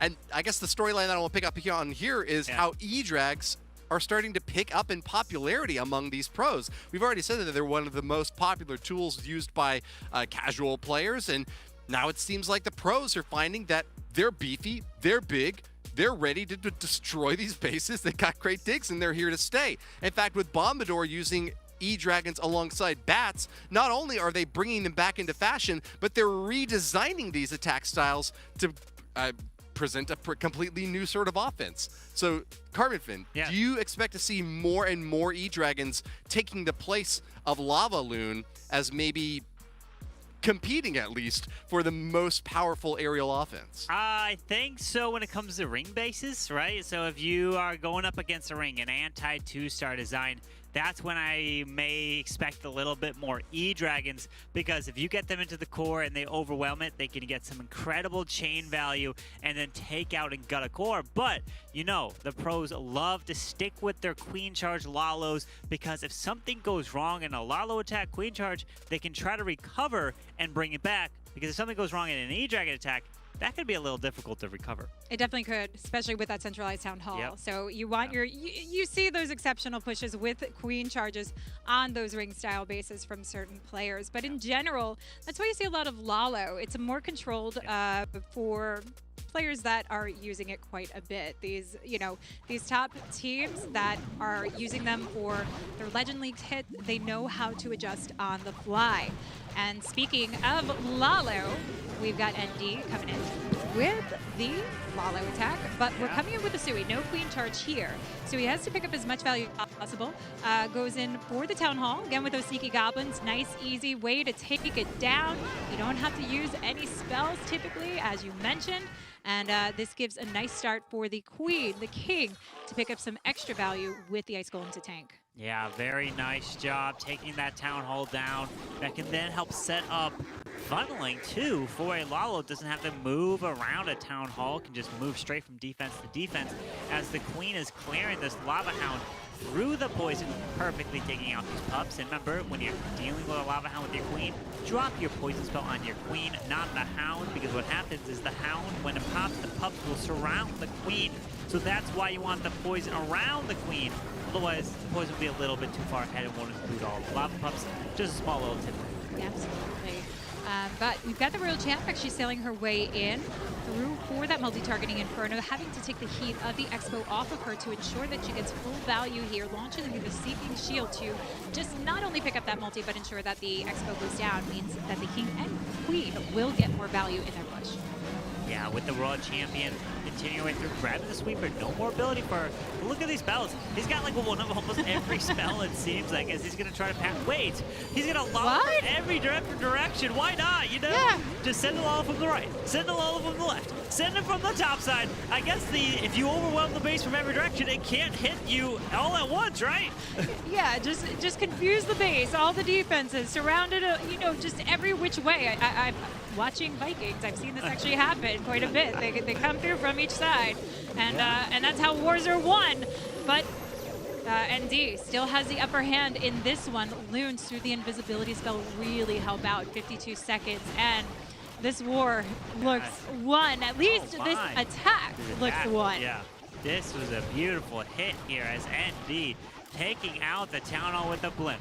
Then able to help crush through the rest of this for time to throw for another triple to keep them up. And I mean, Strut will have the final attack in this war, so they'll have the advantage when it comes to being the last one, knowing what they're going to have to get in terms of the final hit, if it must be a 3-star, or if they just have to get a certain percent too. But that also means they will have the pressure if time to throw keeps tripling. Yeah, that's the biggest problem, is when you have that lead here, you can really apply that pressure to the defending team, essentially, because they're the ones that have to respond back. So it really causes some problems, and that's where Strut is really going to feel it right now, knowing that their bases are not holding. Strut likes to have their bases hold. Oh, yeah. They've got a huge base building team, and when this doesn't happen, you wonder if the team starts worrying a little bit. Oh, you definitely do. You start worrying because there's a lot of people that are at home that see a Strut base, and they're like, oh no, it's all over the place. They see their bases in Legends League. They see their bases in CWLs. And then you try to like maybe find a YouTube video where the base is burnt because Strut is streamed so much that their bases and their attacks are everywhere. But they're so good that it doesn't even matter if you can find an attack, because if you don't execute the attack perfectly, like you may have seen somewhere, it's gonna fall short. It will, and that's a big problem. But so far, it hasn't been a problem for time to throw. We'll see if it's going to be a problem here for Strut, because we have not seen them on the top of their game, even though they are 2-1. Their star count has been a little bit lower, and we've seen some big hiccups, especially with the 1-stars that have come in.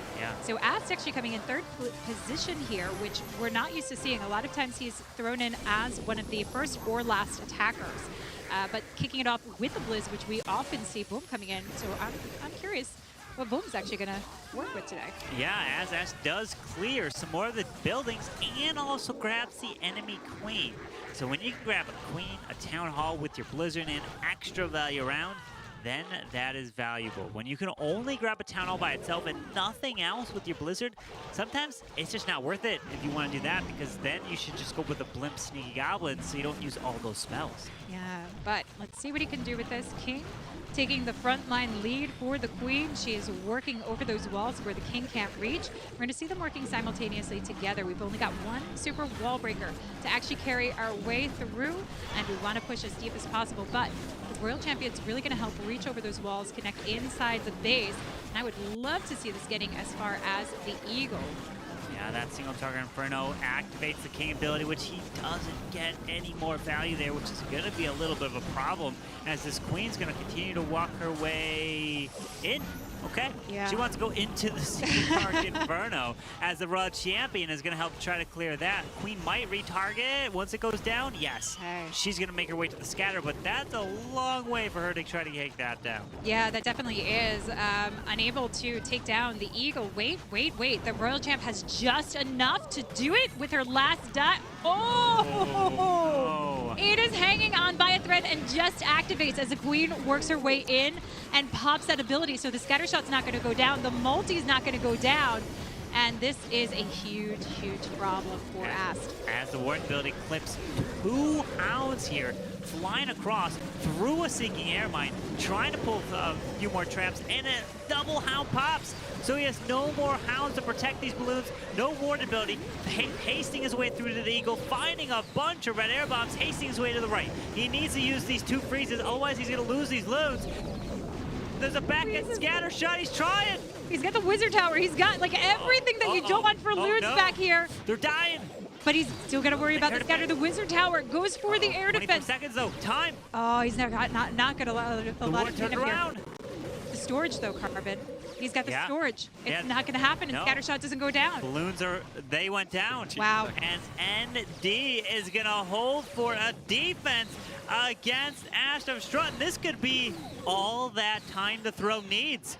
Because if Time to Throw just keep putting up triples, and even if they have a fail, they just need to be above with 92%, and they could win this war.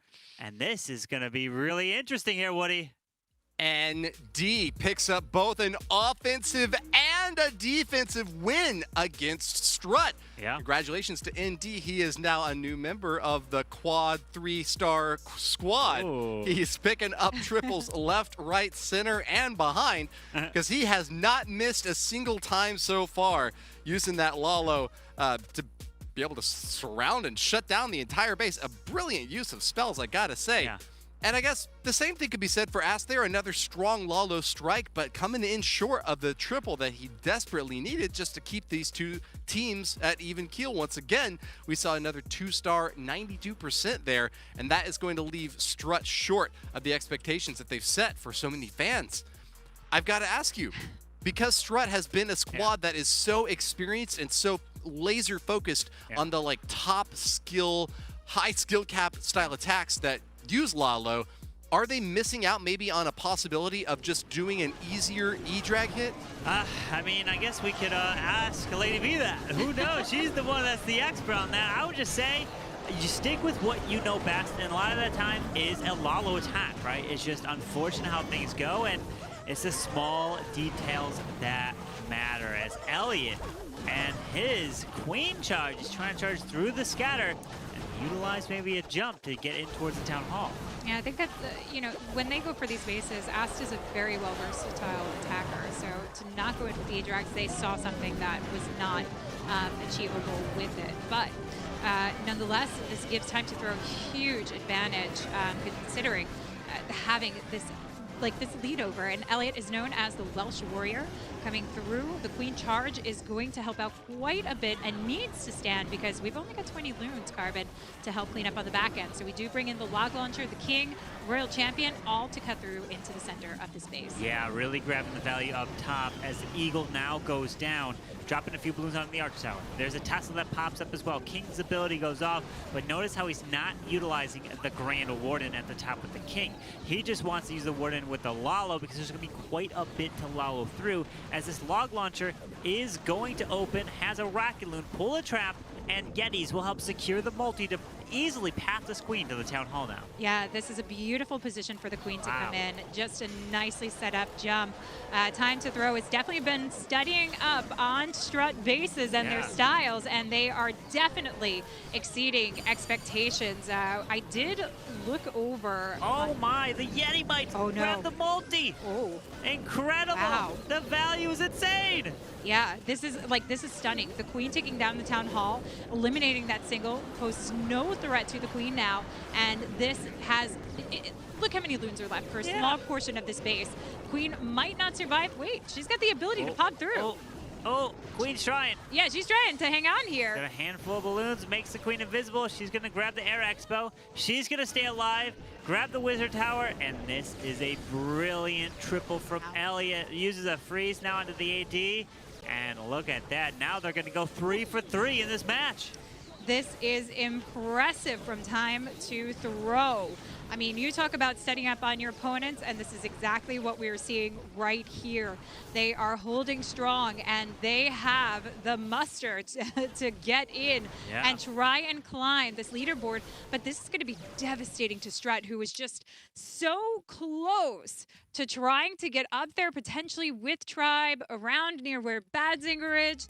And this really could be the fall down for Grace. There's only there would be 3 more matches after this in terms of overall round robin, because we have 1 more match after this, which is going to be a Tribe Gaming versus Tampa Nitro Stella to close out the day. So that's going to be a really amazing war you don't want to miss. But this one, the rest of the attacks are going to be amazing, as we still have a lot of Strut attacks, meaning they will need the 3-star and 3-star out. Strut is definitely capable of doing that. They 100% could triple out. All they're hoping for is the defense, at least one, or one with low percentage, below the 90% or so, so that Ast's 1 fail will be enough to give them the lead. I don't know, the way they're going, I'm not quite so confident in this, but I do know that we had the interview from Ari. What I find interesting is that Ari was not in the lineup for today. He's been known to slay some big teams like Space Station Gaming in the past. And I'm sure he would have wanted to be known as the slayer of Strut. But so far, Time to Throw are definitely doing him some good. Let's see if Strut can turn the war around here, not only with the triples, but maybe finding some defenses afterwards. But Tryhard has to start here with this Queen charge, Flame Flinger, Drag Rider. Yeah, with that Queen, make your way to the right side. Flame Flinger is going to slowly work its way closer to this Town Hall as the Balloon's trying to pull some traps. Notice where we have Expos and Mortars. None of them are near the Town Hall to the top. So that's why he's decided to go with a Flame Flinger up there. But remember, it takes a long time for it to get through any of that section, as there's a couple builders that are right in this area. But this Queen needs to charge her way straight to the middle at what this looks like so far, as he has 2 more super wall breakers, but there's also a single target Inferno right near that Clan Castle, which can be quite annoying. It definitely can be, and he's going to have to be mindful of that, but he brought 4 freezes to the table here. He does have an invisibility spell. Typically, we want those invisibilities for the Royal Champion to get a little deeper inside the base, especially when the King is helping to work her through, and the Drag Riders are actually going to give her some nice support to work this forward. A little bit further deeper inside the base, but the Queen, oh my goodness, no, that eagle shot almost knocked her out. She's already burned through the ability. She keeps the healers with her, except for 2. And is it going to be just enough to actually spare her for that Town Hall? Well, the Dragon Riders are in. Headhunters are onto the enemy Queen. Warren's ability goes off, protects the Dragon Rider through this. Town Hall has been secured. Looking pretty good as the Flame Flinger is grabbing the value with that single target. Inferno with a rage over there. The enemy Queen, though, never went down. She was supposed to go down to the enemy, his Headhunters, but somehow they either got launched or the Queen picked him off. Is it enough here with a few Dragon Riders left, as they won't target this Queen right now? Yeah, this is, I mean, it seems such a risky attack the way this is turned around, especially, their plays are not the safest that they're coming in with, or these defenses are really... Invisible to keep it alive, that's what I would suggest. He's got 1 invisibility. Yep, there you he go. does just that. He listened to you, Carbon. Yes. He said, thank you, Carbon. Oh, he needs 30. He needs all the time he can take. As the Queen's coming around, Dragon Rider's there. He's going to get it. There it is. Those are the final 3 buildings left to get the triple. And Tryhard is keeping Strut in this with that 3-star, as Time to Throw have been putting up all triples. The 1 fail from Strut from Ast is going to be the difference maker so far. But Woody, can Strut keep it going, or even can Time to Throw keep the 3 stars rolling in? Well, that's just the question we'll have to let these players answer, as Tryhard might have seen a little bit of sand in the engine there for Strut, but he kept it chugging along with a triple of his own following up. This is going to be a tight one between Time to Throw and Strut. The favorites for this war are behind right now, but only by the star and 8%. Something that can definitely be made up for if they manage to get a single defense. But are they going to be able to get one? Time to Throw is a squad with extremely powerful attacks, having just picked up a perfect war on their last round.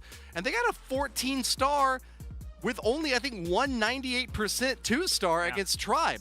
Like, this squad has superb offense. They can't always set up defenses that can stop their opponents, but they did against Ast, and that might be all they need. That might be all that they need indeed. It really just takes one fail at this stage to win you the war from the other side, right? You really have to pay attention to every single thing you're doing in the attack, especially where you're dropping the queen and the angle you want her to charge into. Absolutely. And it seems like time to throw Hastrat's number today. They are coming in with the fire. Another 3-star here is really going to, I can't even say put the pressure on Strat because it's already there. It's just going to be like a stone weighing them down. And I think they're being too hard on themselves and overthinking what they're doing from my mindset here.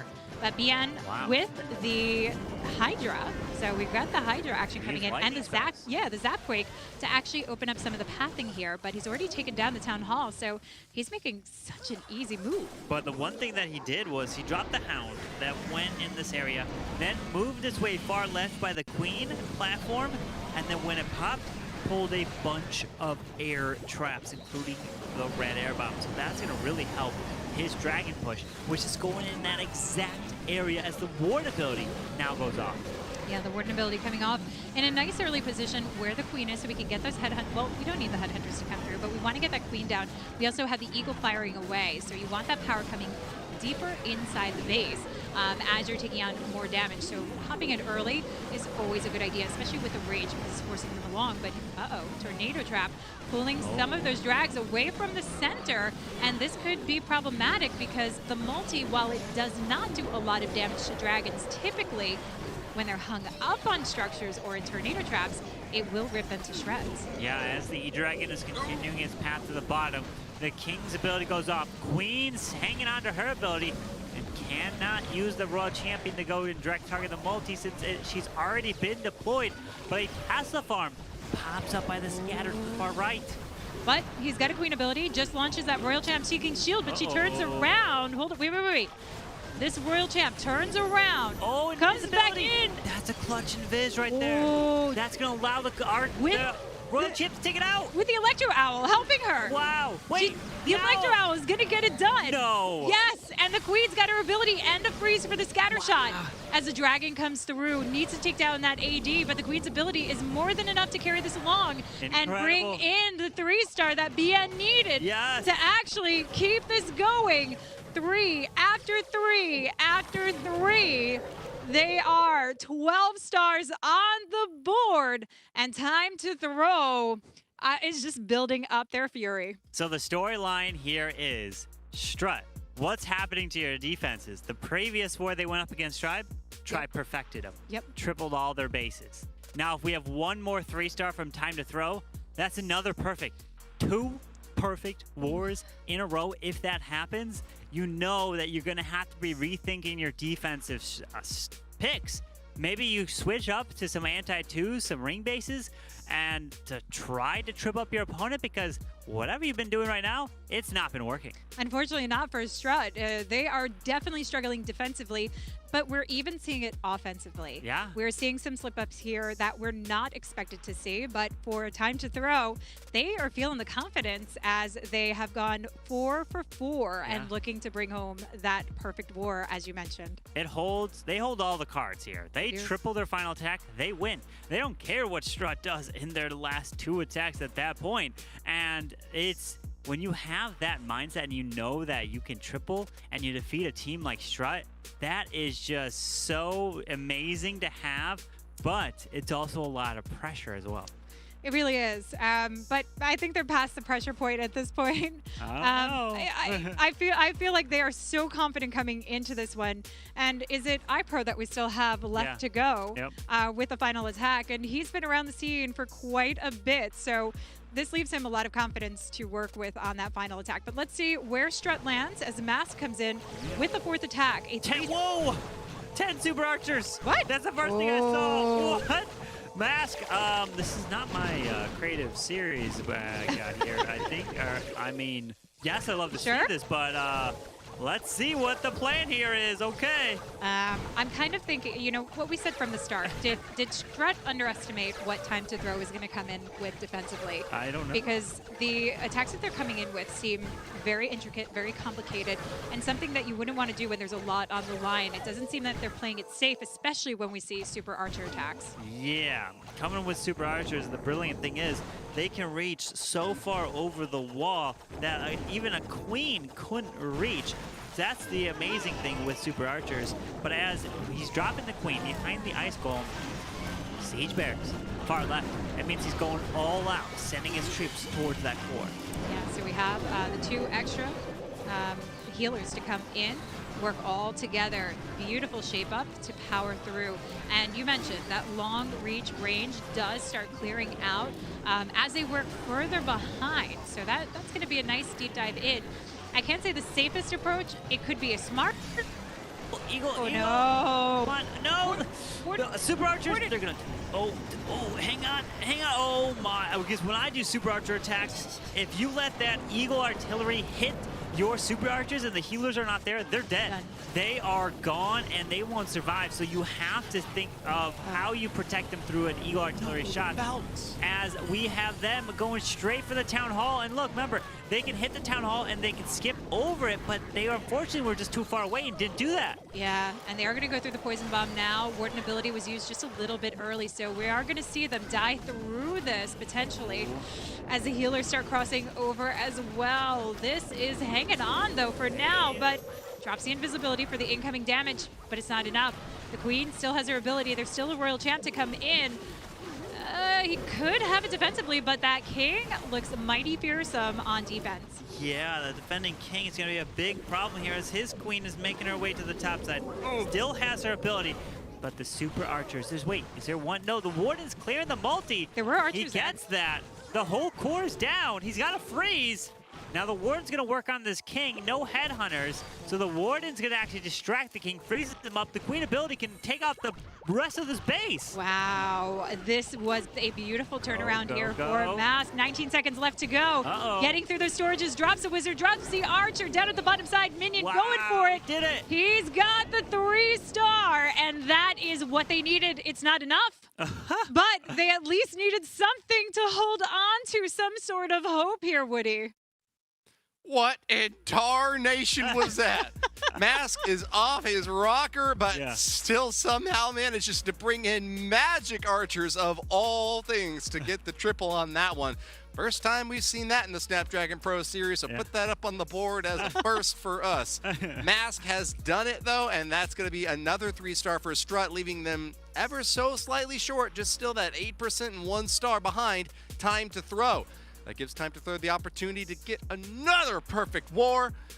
You know what that means. If they do, it's victory secured. No possibility for Strut to come back at that point, even with the triple of their own. And that means that Strut know that they need to hold defense on this next attack. They need to prevent time to throw from getting even a 2-star 93%. Would be enough to overcome. Yeah, that's all they need, right? They don't technically have to get the triple, but they're going for it. They're going with the plan I Pro. We have the Ice Hound, the Skeleton Donut to help remove the CC, the multi-target Inferno. And look at the Town Hall. It's not an anti-2-star design here, more off the left, but he does secure the multi. There's a lot of builders repairing this clan castle. I don't think it's going down. Oh no, that's going to be a problem. When you lose that value, it does cause some problems, but it does not mean it's unrecoverable. We do have the blimp coming through for the Eagle, but we'll have the heroes having to secure taking down that Town Hall here with the CC troops. I mean, the whole point of that is to eliminate all that incoming damage. Yeah, that's the issue here, is now the CC will come out, but it's probably what I've been seeing was a Lava Hound Ice Golems has been the common CC so far. Obviously, they can put whatever they want in it, but if it is a Lava Hound Ice Golem, you can kind of move it off to the side, and it's not a threat. But if it's like super minions, and we've got baby dragons, no, what am I talking about? There's not going to be baby dragons. They never do that here in this esports. Never know. Never know. Heroes on the opposite side, so it's that Lalo that's got to clip through to get the Town Hall taken down. We've got the Queen, who's just hanging on. But the scatter shot, the multi-stand, this is a lot of base to Lalo, even with an Ice Hound and 28 loons. We have the Lalo. He's got to, one, secure the Town Hall. And if he doesn't get a 93%, then Strut can win with a triple. Yes, they can. Oh my, here we go. Okay, you wanted suspense. You wanted action. Yeah. Oh, the super minion's taking shots, and he's got to wait for that Warden ability. But it's all about securing the Town Hall, getting the 2-star. Oh, and this tornado trap gonna time it. Unfortunate as they stay in that poison bomb, and you watch them drop. As the balloons pathing their way around, and I mean, was this the throw?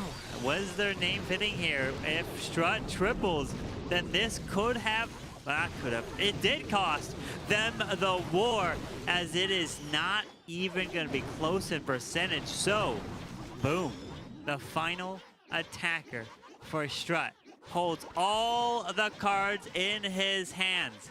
If he triples, they win.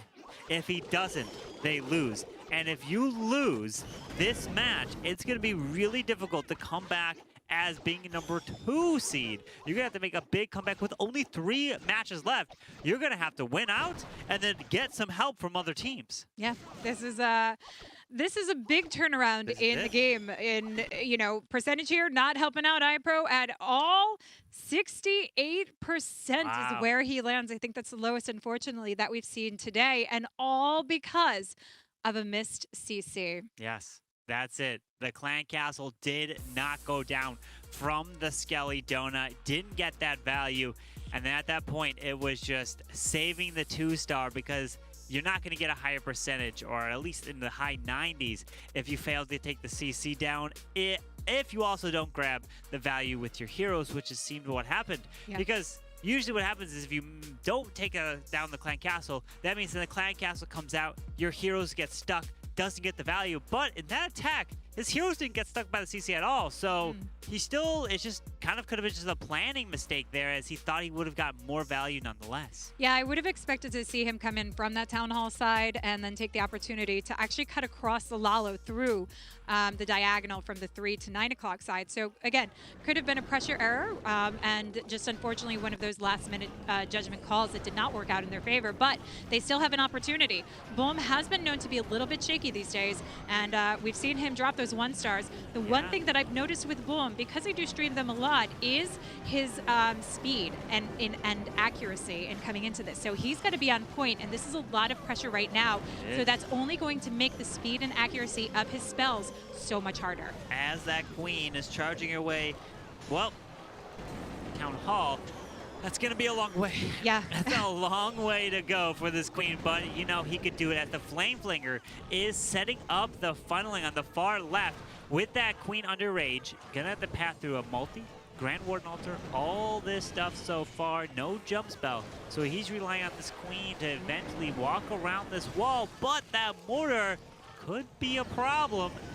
No, she's gonna go and make her way a little bit farther to the right and stay away from the left. Good, that's a Queen doing what she's supposed to do, but that mortar definitely gonna open up that Flame Flinger a little bit earlier. If there's a Drag Rider in there that could actually help out quite a bit to take, or Rocket Loons to take on the scatter shot, but the Queen's got this beautiful opening. And this is exactly what he hoped for, but he still has to get this Lalo moving its way around. Wow. Wow, look at the power of that Warden ability. Clip the Royal Champion so that her ability wasn't forced on that single.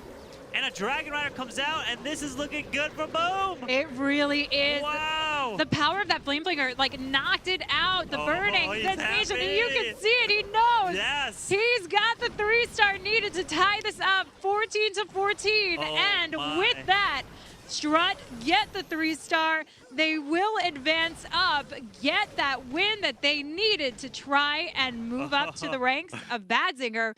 And Woody, since Strut did win over Bad Zinger, it does mean that they are taking over on the head-to-head, but we still need to see what's going to happen with Tribe Gaming. Very interesting. That means that Strut is back in the number 2 positioning now on this leaderboard. Congratulations to Strut for their victory over Time to Throw. Another very narrowly contested finish there that left them in the lead only at the last moment. But Boom came in when his team needed him the most. He's had some difficulty in this season so far. Let's be fair. He picked up a 1 star in the first war, but they still wind up getting wins. Yeah. Strut is now 3-1 on the leaderboard, while unfortunately Time to Throw is now going to be 1-3 at a position that makes it almost impossible to advance onwards.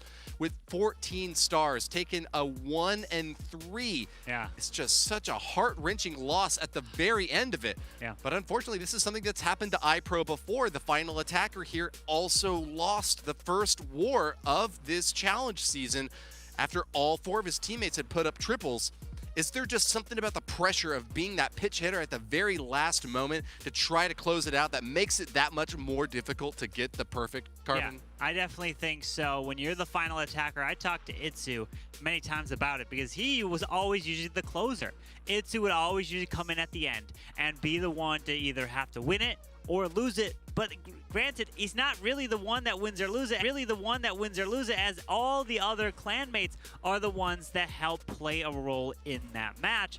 But the one thing that I saw at the very end when we saw the webcams of all the players for Strut come up was asked. I looked at that one and I saw, you probably should rewind to go watch that. And his reaction was like, he took a deep breath. He was like, thank you so much for coming in and fixing.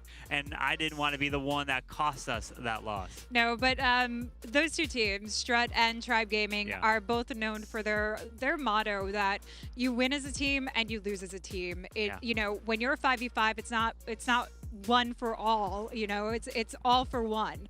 And these teams definitely know that that's important. So, Woody, we've got another interesting matchup to come up with Tribe Gaming, because they are ranking on top there, and I think a few teams would like to see them knock down a peg. Oh, I think you're right about that, Lady B. Just to close out this one, though, I think we've got some good words from Alec Baldwin, who told us always be closing, because the closers get coffee. In this case, Boom is going to be able to drink up well. But like Lady B said, for this next war, we have got a dynamite sensation ahead for Tribe and Tompa and Tristella. The winner will be the #1 ranked team on the leaderboard. Who's it going to be?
The Snapdragon Pro Series is brought to you by Snapdragon Elite Gaming, Monster Energy, and DHL.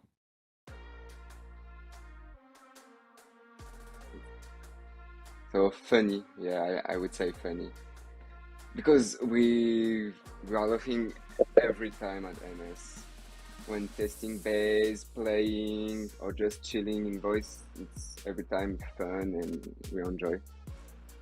Oh, that's interesting, because we'll go in Menorca together this summer. So for the music, I'd say R.I.M. For the food, me, because I'm a very good cooker. For the party, Nachoa, because he loves going party. and Sinte is sleeping a lot, so I have no idea for him. First, just watch a lot of videos. That's how I learn the game personally, and practice with FCs and Franiwa. I think in the town hall because it looks very comfortable. Also, if I'm in the town hall, I'm the mayor of the city, the base, so I can control everything, so it can be good. Oh yes. I would storage the money I will win this year in the World Championship and ESL, obviously. I'm super grateful to all of you to do support every day, and yeah, for me it's one of the most important things in COC, because without the supporter we are nothing. There is not a World Championship, there is not ESL Europe, there is not Flash Master, so yeah, I'm very grateful to just be well prepared, because we want to win and we want to go at Katowice, so yeah, do your best base building and pray.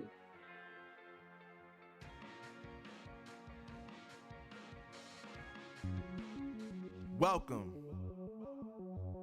to the place where dreams come true, where everything you want can be yours, if and only if you're willing to work for them, you're willing to hurt for them, but most of all, you're willing to be first for them. Ha!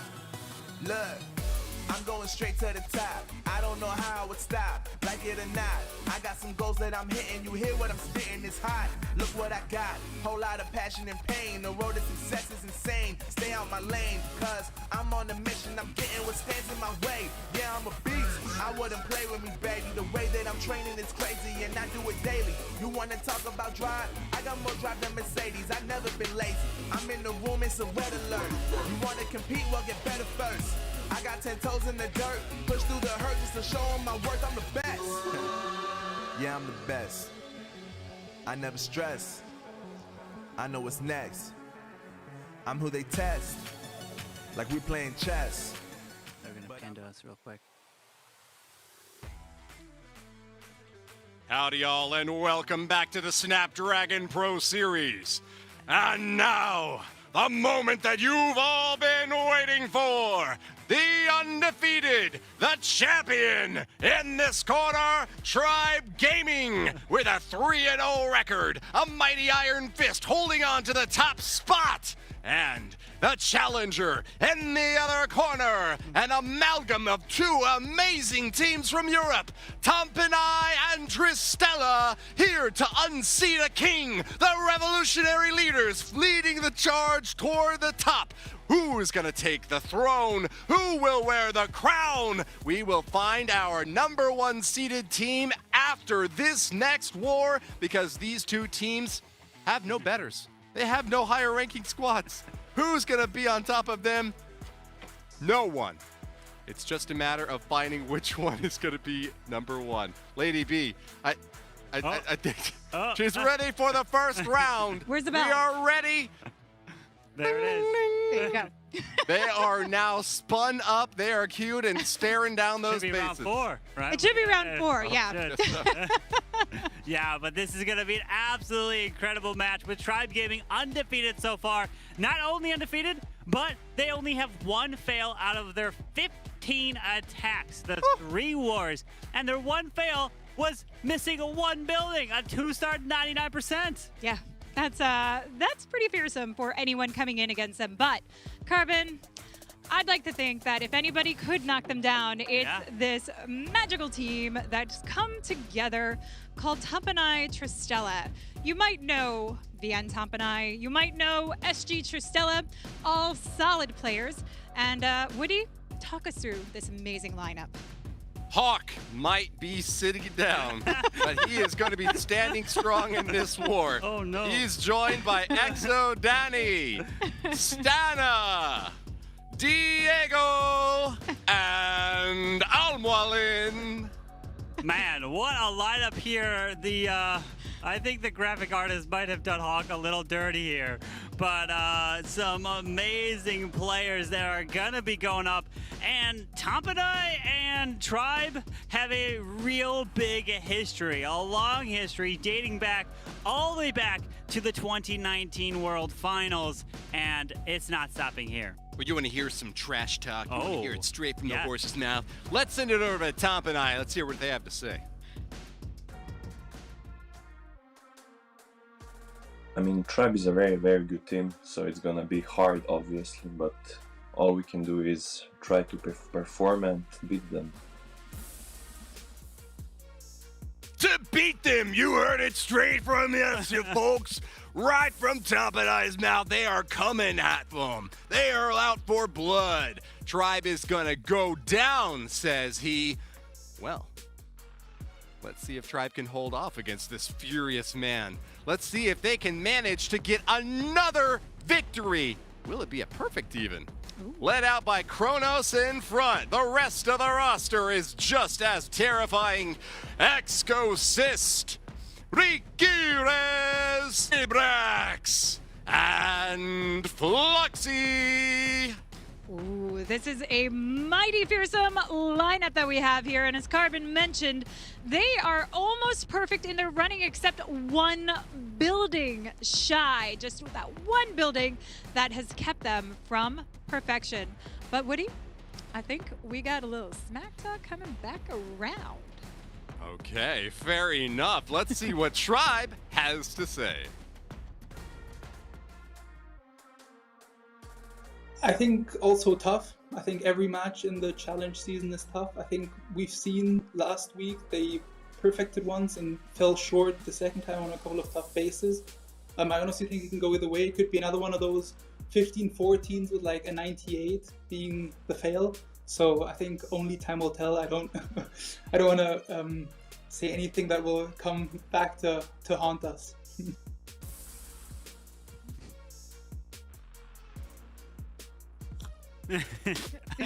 Guys, these two teams are ready to go, and we have got an amazing showdown. They are raring at each other, clawing at each other. They got their teeth bared at each other. Only one team can be on top in the Snapdragon Pro Series. Brought to you by Snapdragon Elite Gaming, elevating the Clash of Clans experience to a whole new level. Bringing together multiple genres of players all around the world. The Snapdragon Pro Series is doing exactly what we need from them to get this competition to the next level and give you the Clash of Clan wars that you've been looking for. So, with that out of the way, casters, yes, start your engines. Oh, we're Get ready for this race because we have got a long way to go to find out who is going to be on top.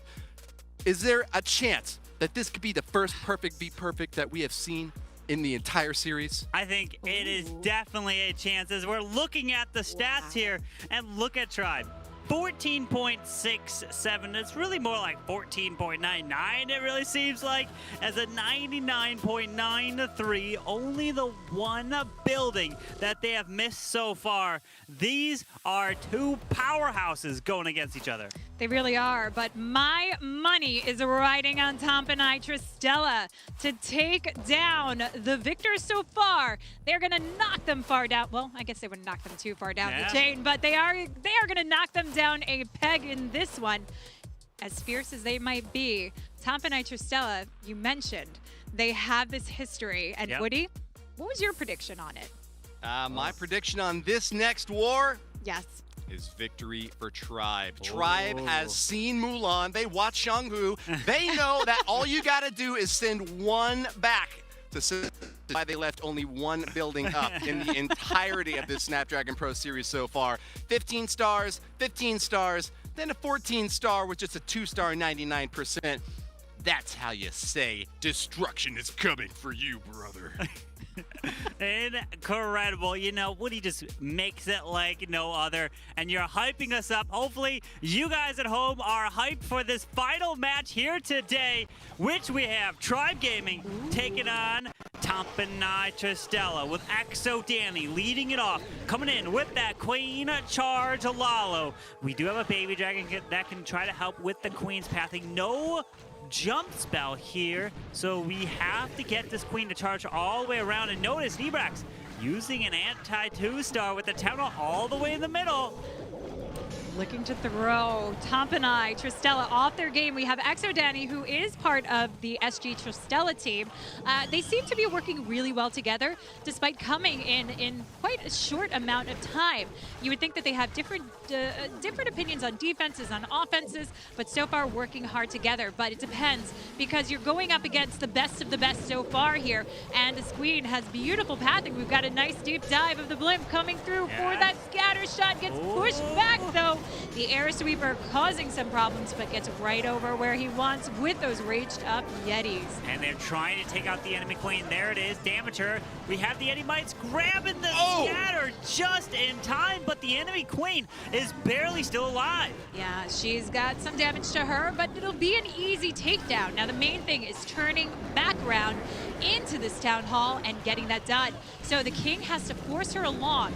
Wasn't that entry that he wanted coming in on the inside. That blimp was actually to start pushing the Queen into the center of the base and then using the King to force her along. He could even provide some tank here for her. As you see, the funnel is set up to push him in and take that lead. Yeah, the King's ability goes off the Arch Tower. He's going around. But this Queen needs to path her way. He doesn't grab the Wizard. Oh, the Barbarians! They grab the Wizard Tower. That is very important because that can help with Queen pathing, as she has nowhere to go but closer to the Town Hall at this point. And the Royal Champ seeking her way through can take on that single targeting Inferno if she launches and single the Seeking Shield. Queen, wait, where's she going? She's coming back around. She is. She's got the ability. Warden ability. Come on. Nice, and this keeps that Royal Champ alive as well. And the Loons take down the single, so there is no threat to this Queen at this point. We got the freeze as the balloons path their way straight to the multi-target Inferno. Queen's getting spun by the tornado, but she's fine. She's getting healed back up as the balloons are trying to make their way to the bottom with another freeze, and he is happy he can't drop any more troops or spells. Taking a sip of water, and this is looking like a fantastic start for Exo Danny. The Queen of Charge, Lalo Master on the ring base, the anti-2-star that Nebrex thought could slip up the opponent, and it did not. A 3-star, gorgeous way to start off this match. Absolutely. Well, Woody lined us up for being in the ring, and what better way to start off with a ring-style base. But it did not let down Tampanai Tristella. It did not take them down. If anything, it's let down Tribe. So if they've gone with that approach, it's the same approach where we saw ring base after ring base, Tampanai Tristella might have been prepared. Yeah, but what we've seen so far throughout this competition, Tribe has only failed one time. True. So if you want to have a chance at defeating Tribe, you pretty much have to put up a perfect war. Or if you fail, it's got to be a 99%. And I hope that Tribe fails. But I mean, the more that Tribe triples, the more pressure is put on them. Meaning, can they keep the triples rolling in? We're going to have to see, as Tribe will have the final attack in this match.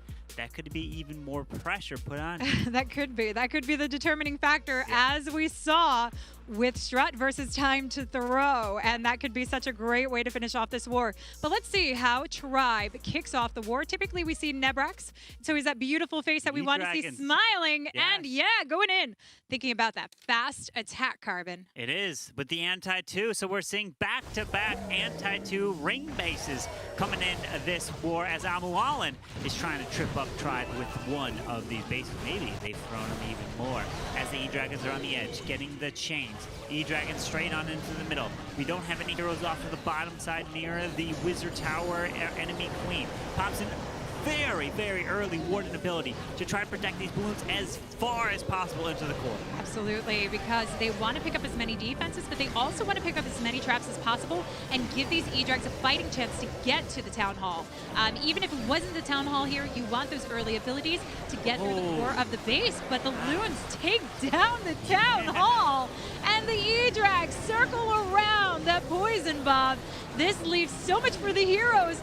and we've still got a blimp to come in, Carvin. Yeah, I'm surprised he went with a blimp and not like a stone slammer, because he pops the blimp now, moving his way through, still has the queen following the... Wait, Queen, why'd you kill these lava bumps? What are you doing? But we still have a Raw champion with the freeze. This is looking good as the E-Dragon's going to get some chain down here. The Warden, the Dragon Rider getting some value. And that single target Inferno Avian, the King ability just goes out, and Queen ability as well. And this could be a beautiful answer for Tribe. Oh, it is a beautiful answer as the Royal Champ cuts across the base, goes for the single on the backside. The Queen is distracted by it, but she's got the ability to pop, freezes up the single. Royal Champ goes right for it, and this is the response that Tribe Gaming needed. They have to show that they are not going down without a fight. And really, I mean, that's the main gist of it. We've got a fight on our hands. This is duking it out to the end. Yeah, incredible stuff from Tribe Gaming, and they have been putting on an incredible performance so far, wouldn't you say, Woody?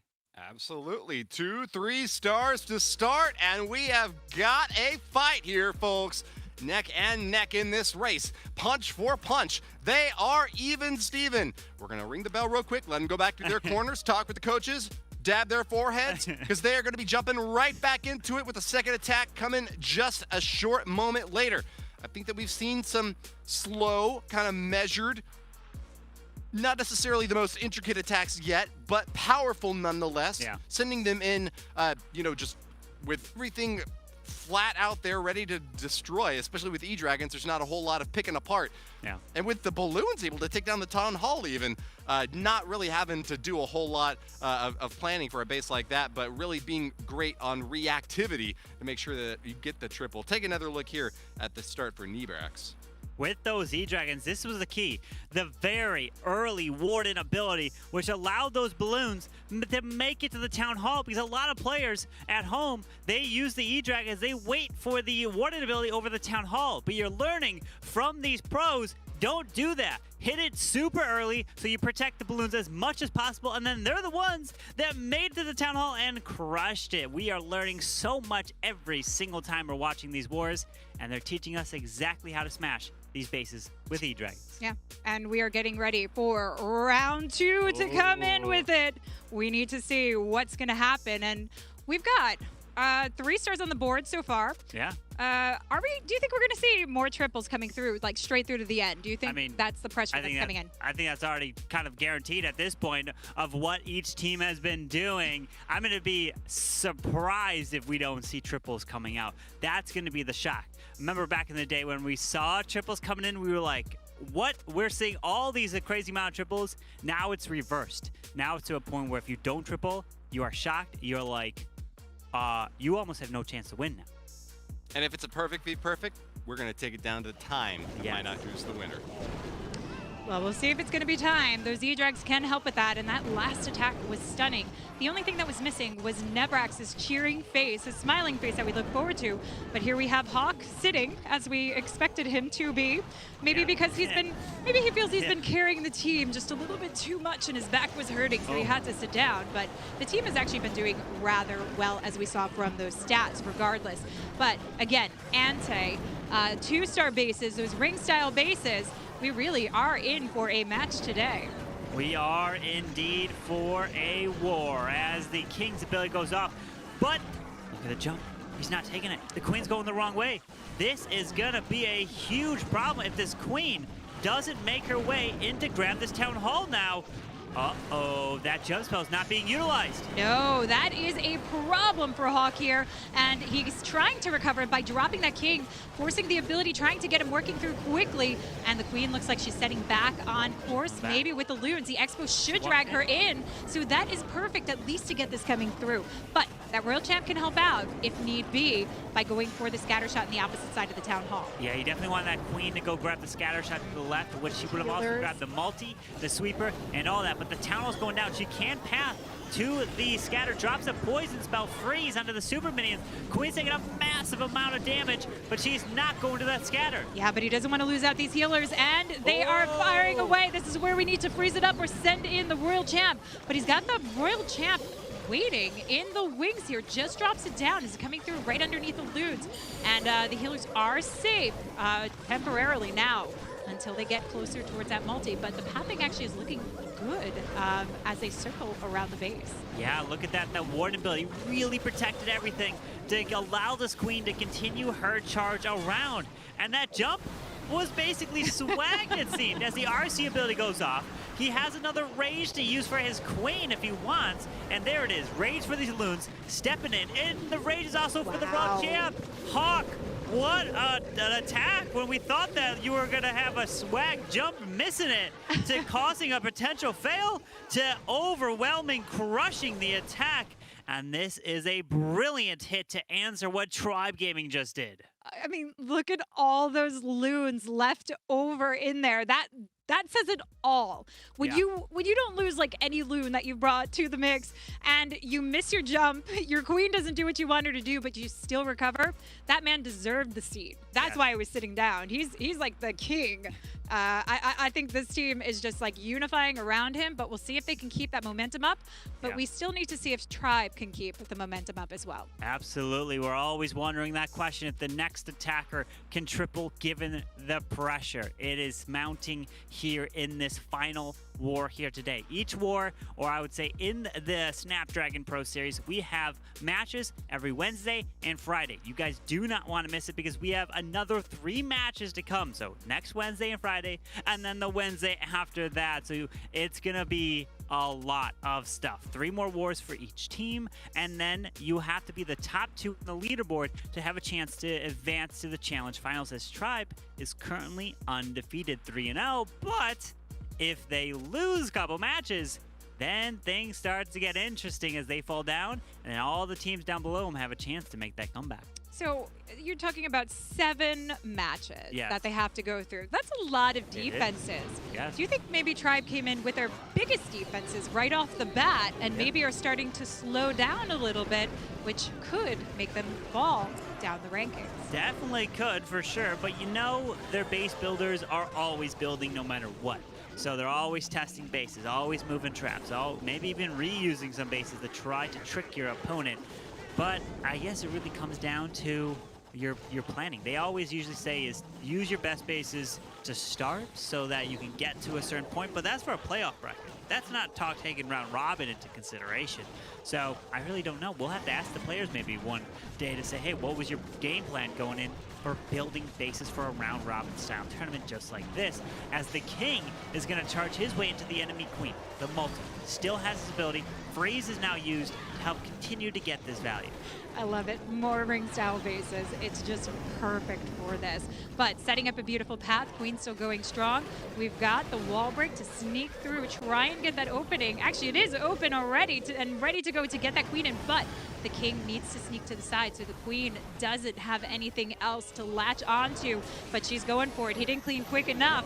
And the Queen she backtracks. She goes for the Town Hall exactly where Kronos wants her to. Yeah. And drops the invisibility spell there just to keep things on course. That Queen, she's like, let me walk in, grab the, snipe the Town Hall, and let me walk out and go help you, the Lalo. But what an incredible Queen from Kronos. Yeah, because she misses the poison bomb and then can reach everything outside the wall and work alongside of the balloons. This is a masterpiece. It's looking good so far, but he's got to pop his Warden Belly perfectly to protect the balloons. Come on, there it is. Protects them, but no spells in terms of haste. He can use the Rage and decides to do that for these loons trying to path their way to the scatter, and that Sweeper's being a huge problem.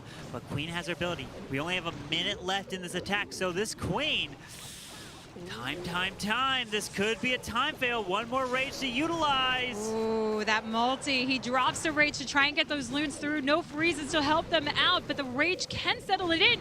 We've got some red air bombs, so that's going to dish the damage as they push their way through 2 back-end Wizard Towers and an air defense. The Queen has to keep this alive, hanging on to the ability as long as possible, Carbon. He's trying. He's going to have to burn the Queen ability perfectly. I mean, there's not too many defenses that are threatening. He can pop it here, but the problem is he can't reach that. Wait. Oh, no, he can't. He can have the Queen walk around, grab the Clan Castle. The minions are clutch around the top side. 23 seconds. This is going to be close on time. Yeah, he should be Queen ability has already been popped. 18 seconds left. Oh. This is cutting it close. She's got around that corner. She's going for everything but 12 seconds. Carvin, 10 seconds. don't beat the wall. 99%. She's got it. She's going for it. She's got it. 5, 4, no. Is it going to be a time fail? No. Oh.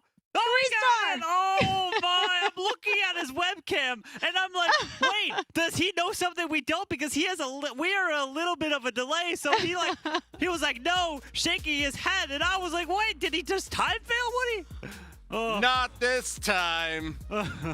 Kronos, the legendary Titanic leader, son of primordial Gaia and Uranus, leader of this realm. Congratulations, it's another back-to-back 3-star for both of these squads, right alongside Hawk, leading from the skies, staring down at his enemies and dropping bombs everywhere.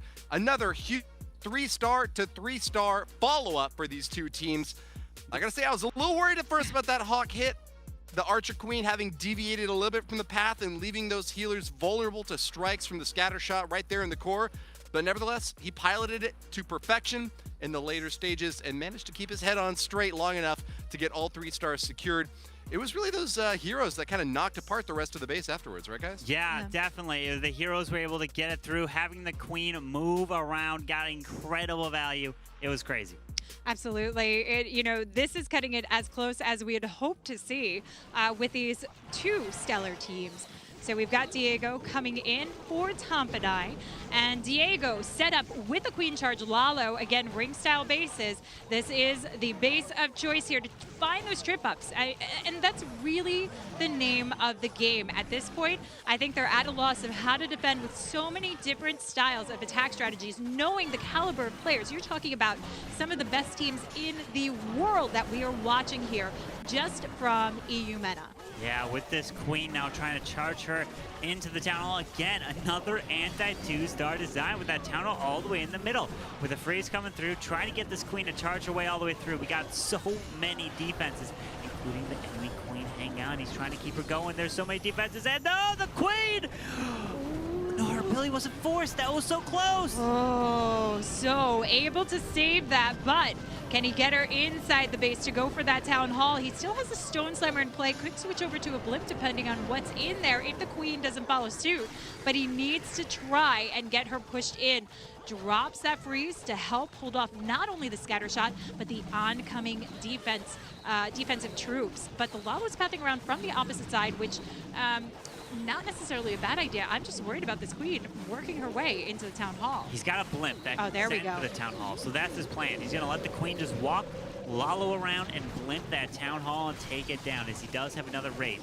Freezing the scatter shot, the sweeper, but does not grab the Town Hall. He's going to have to use it about, there it is. Balloons are going to path their way, but Balloons might just go for the Town Hall as well, or they're sticking around it. Okay, so there's the tornado jump, which the Blimp is just like going everywhere around it, but he is able to land and secure it, and this is crushed. Wow, with the Queen still alive and that ability that he kept intact, Diego not letting down Tompanai Empire in this one.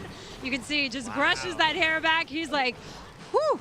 He knows that he's keeping his team alive and well against the top team in the game, who is just one building away from perfection. It will come down to potential time if it's 3 stars after 3 stars for the whole rest of this war. And it might just be Nebrax's triple with the E-Dragons that was so fast that could give them the advantage. It really could, but does that mean that in the wings there is a Tompanai Tristella player waiting to fight back with those E-Drags? Maybe. That would be the question. Usually, a lot of times we tend to see E-Dragons come in the very beginning because you want to take an attack. You're like, okay, I can do E-Dragons, not much planning, throw it in there. Let everyone else plan. As we're seeing Diego's plan here, which involved not getting your Queen to the Town Hall.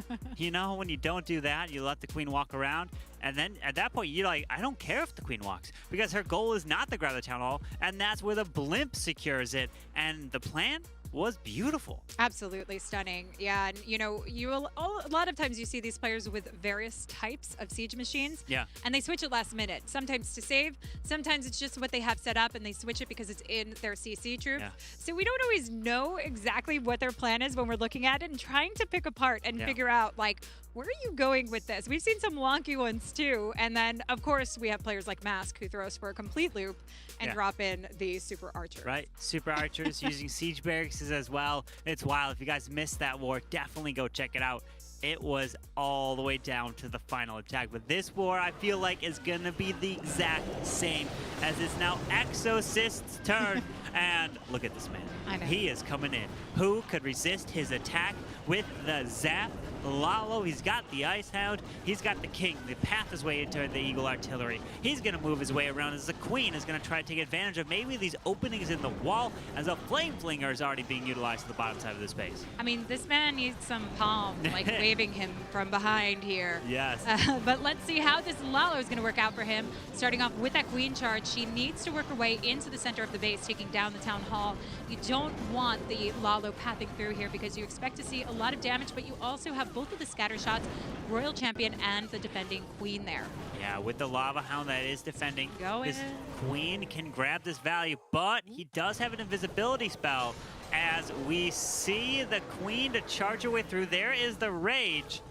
And the poison is down to slow this up, but he can use an invisibility spell on the Gold Swords just in case if he thinks the Queen's gonna walk. Yeah, this Flame Flinger helps quite a bit here, and you're right, the invisibility can help out. She is taking on quite a bit of damage. Queen. I don't know, she might walk. Wait. Flame no, Flinger she goes in. Oh, wow. Flame Flinger, because only going to target that Warden Tower up ahead, but it's actually not a bad thing to target that, because it's one of the heaviest hitting items against the Queen and can knock her down fast, especially with the Expo. So Queen's back in control of this. Exosyst looking mighty cool here as he starts his Lalo with 1:20 on the clock. Yeah, that Tower being secured, freezing up the enemy Queen and the Sweeper. We're going to be forced with the Queen ability. We are, but can the Queen survive? The Rage Up healers are clutch as a Dragon Rider is going for this multi, uses an invisibility spell. This is looking brilliant. It really is. The loons working together. Queen, doesn't get the scatter shot down. There's no freezes. This tornado trap. There's no, clumps them up. So they are taking on some massive damage. A Royal Champ needs to come in to help this one out, but she's hung up on the skellies. She's moving her way through, does have her ability. Sending the balloons onto the Archer Tower to help take that off.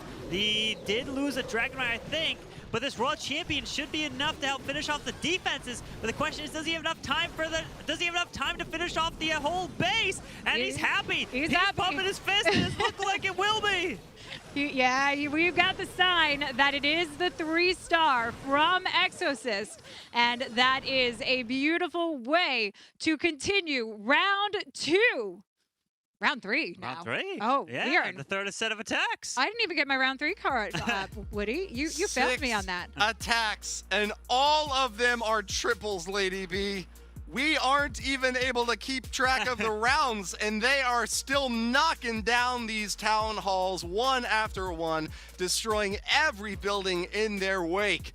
This is just a scorched earth war so far between Top and I, Tristella, and Tribe Gaming. Once again, I'll remind you, the top 2 ranked teams in this Snapdragon Pro Series. Whichever squad gets the win here will be the top dog. Is it going to be Tribe Gaming, a team that just had a really quick E-Drag attack but has been slowing down a bit? Kronos got a 2-minute 57-second hit, and with Exosys coming close on time as well, it's no longer decisively tipped in Tribe's favor. Yeah. That was a pretty quick strike from Diego, coming in with a 2-minute 16-second attack for his 3-star. Yeah. If we get perfect versus perfect war, it's all about who had the quicker attacks. That's why we're focusing so much on how quickly these bases go down. Yeah. Something I do want to bring up for these last 2 attacks though that you can touch on. Yeah. Archer Queen taken out of Town Hall in the second attack. Yeah. In the first attack, Loons took out the Town Hall and there was hardly any defenses left. Yeah. both of those scenarios allowed for early uses of the Warden ability right on entry. Yeah. What does that mean for an attack of this magnitude, Lady B? It really depends where you're coming in through with. If you have scatter shots, heroes, if you want to get the value to get heroes down, scatter shots down, clip your loons to save them, especially with headhunters. That's why you might use it early coming into the base. For Exostana, we have the Warden actually kicking this one off, and he's losing health fast. He doesn't want to pop this ability. He needs to rage. Why is he not raging it up? He kept that so close.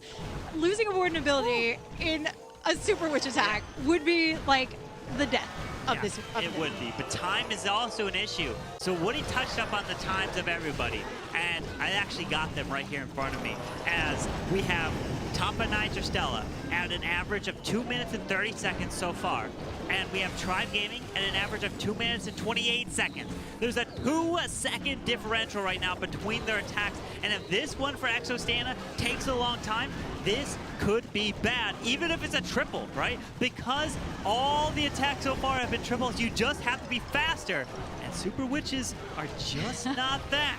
They really are not, but the split cutting through the core of the base is going to save a lot of their time working around the outer perimeter. So that is going to help out, especially with the heroes working through.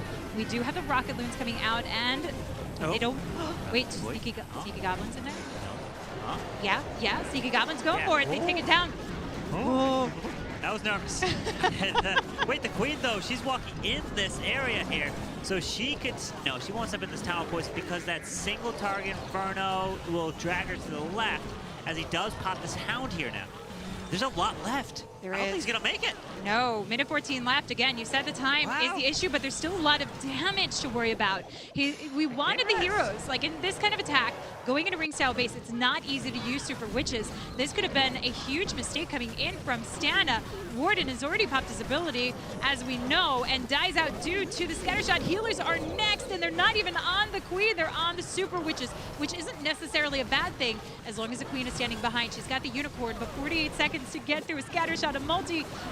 We've got the Teslas down, the world champ trying to help this one out, but there's far too much damage. The Super Witches are so tanky. It looks like he'll be able to get the base, but now time is the issue. He can reach over the wall, can't grab the Wizard Tower. So that Wizard Tower can take out the Wizard that's up there, and this is going to be the issue. Time. Yeah, getting through these walls is going to be the biggest part because we don't have the Royal Champ anymore. Queen has to be through the walls, and she's got so many to beat through to get it done. This is going to be the first fail of this war, and it's going to be a decent percent, but not what Exostana wanted on this one. Also part of the Tristella family joining the team. A beautiful plan at that, especially since it is coming down to time. That Queen could have had it done, but working inside the base was not ideal. And that's the definition of Super Witches. They mean super slow, right? If you don't time it properly, they're gonna result in time fails, and I've had so many attacks with Super Witches result in exactly that. Well, I mean, if Carbon has that happen, I mean, anybody could, you know? So it's really a difficult attack to go in with, which is why we don't see it as much anymore. And it is tougher on those ring style bases because you are relying on trying to get your way around, and you can have the weaving in and out, and that's unfortunately what happened here. So this is the big opening now for Tribe. I might have to shake your hand after the final attacks come through, but we'll wait. We'll wait, because there still could be some defenses coming into the mix. We have to see what Tampa Nitro Stella brought, maybe up their sleeves. I actually have some sleeves this time. Woody was talking about that last time. I had no sleeves. But let's see if they have any tricks up their sleeves. Oh, you know what? If you're going up for Kira's, just give it up. Oh, it's taken down. It's done. It's a 3-star. There you go. And that's the famous last words that cause the jinx for Kira's. Here we go, as the blimp Blizzard is clearing this area, grabbing the ground expo. One more shot, and no. The builders repair it. That can be an issue, not only with pathing, but also with damage that can reach this queen from far away. Yeah, that makes it a bit tough for this, because it's going to be extra that the queen has to worry about. It's going to take on extra damage, and it's just going to slow this down a little bit. The time isn't too much of an issue, although we have 2 Hounds and 19 Loons. So this is going to be very saturated on one side of the base, just picking up, absorbing, soaking up those traps through the air defenses, coming into it. But the Queen does need to make her way into the core. The Queen's health is super low, so he's going to have to time this perfectly as the King's ability goes off. Hopefully the Ground Expo on the other side does not hit his Queen because it will force her ability. But the Unicorn, look at this, is actually protecting this Queen perfectly. Absolutely. This is working out very well with the Loon sneaking through for the other ground bow. But this is the problem. That ground bow did not go down, forcing the Queen ability early here. Royal Champ helping out. It's coming close to getting that Town Hall down. She goes for the multi first, has to freeze this up. And the Unicorn gives her just enough health to get this down. But the Loons now have to face off against 2 multis as the Warden ability comes off just through the first. Oh, those balloons went away from the multi, the pathing. Oh, but the raged up balloon took it out. That's going to be clutch here for these balloons to come in on the backside. It is, but they still have to go through the multi, the air defenses, and that is a big problem. The haste trying to come into play. But look at all that damage on the Loons. They're getting picked off little by little. Oh, no. Look at these. Oh, and they're surrounding the defenses. They are going to get knocked out. This would be up to the Warden to finish it off. Warden. What are you doing, Warden?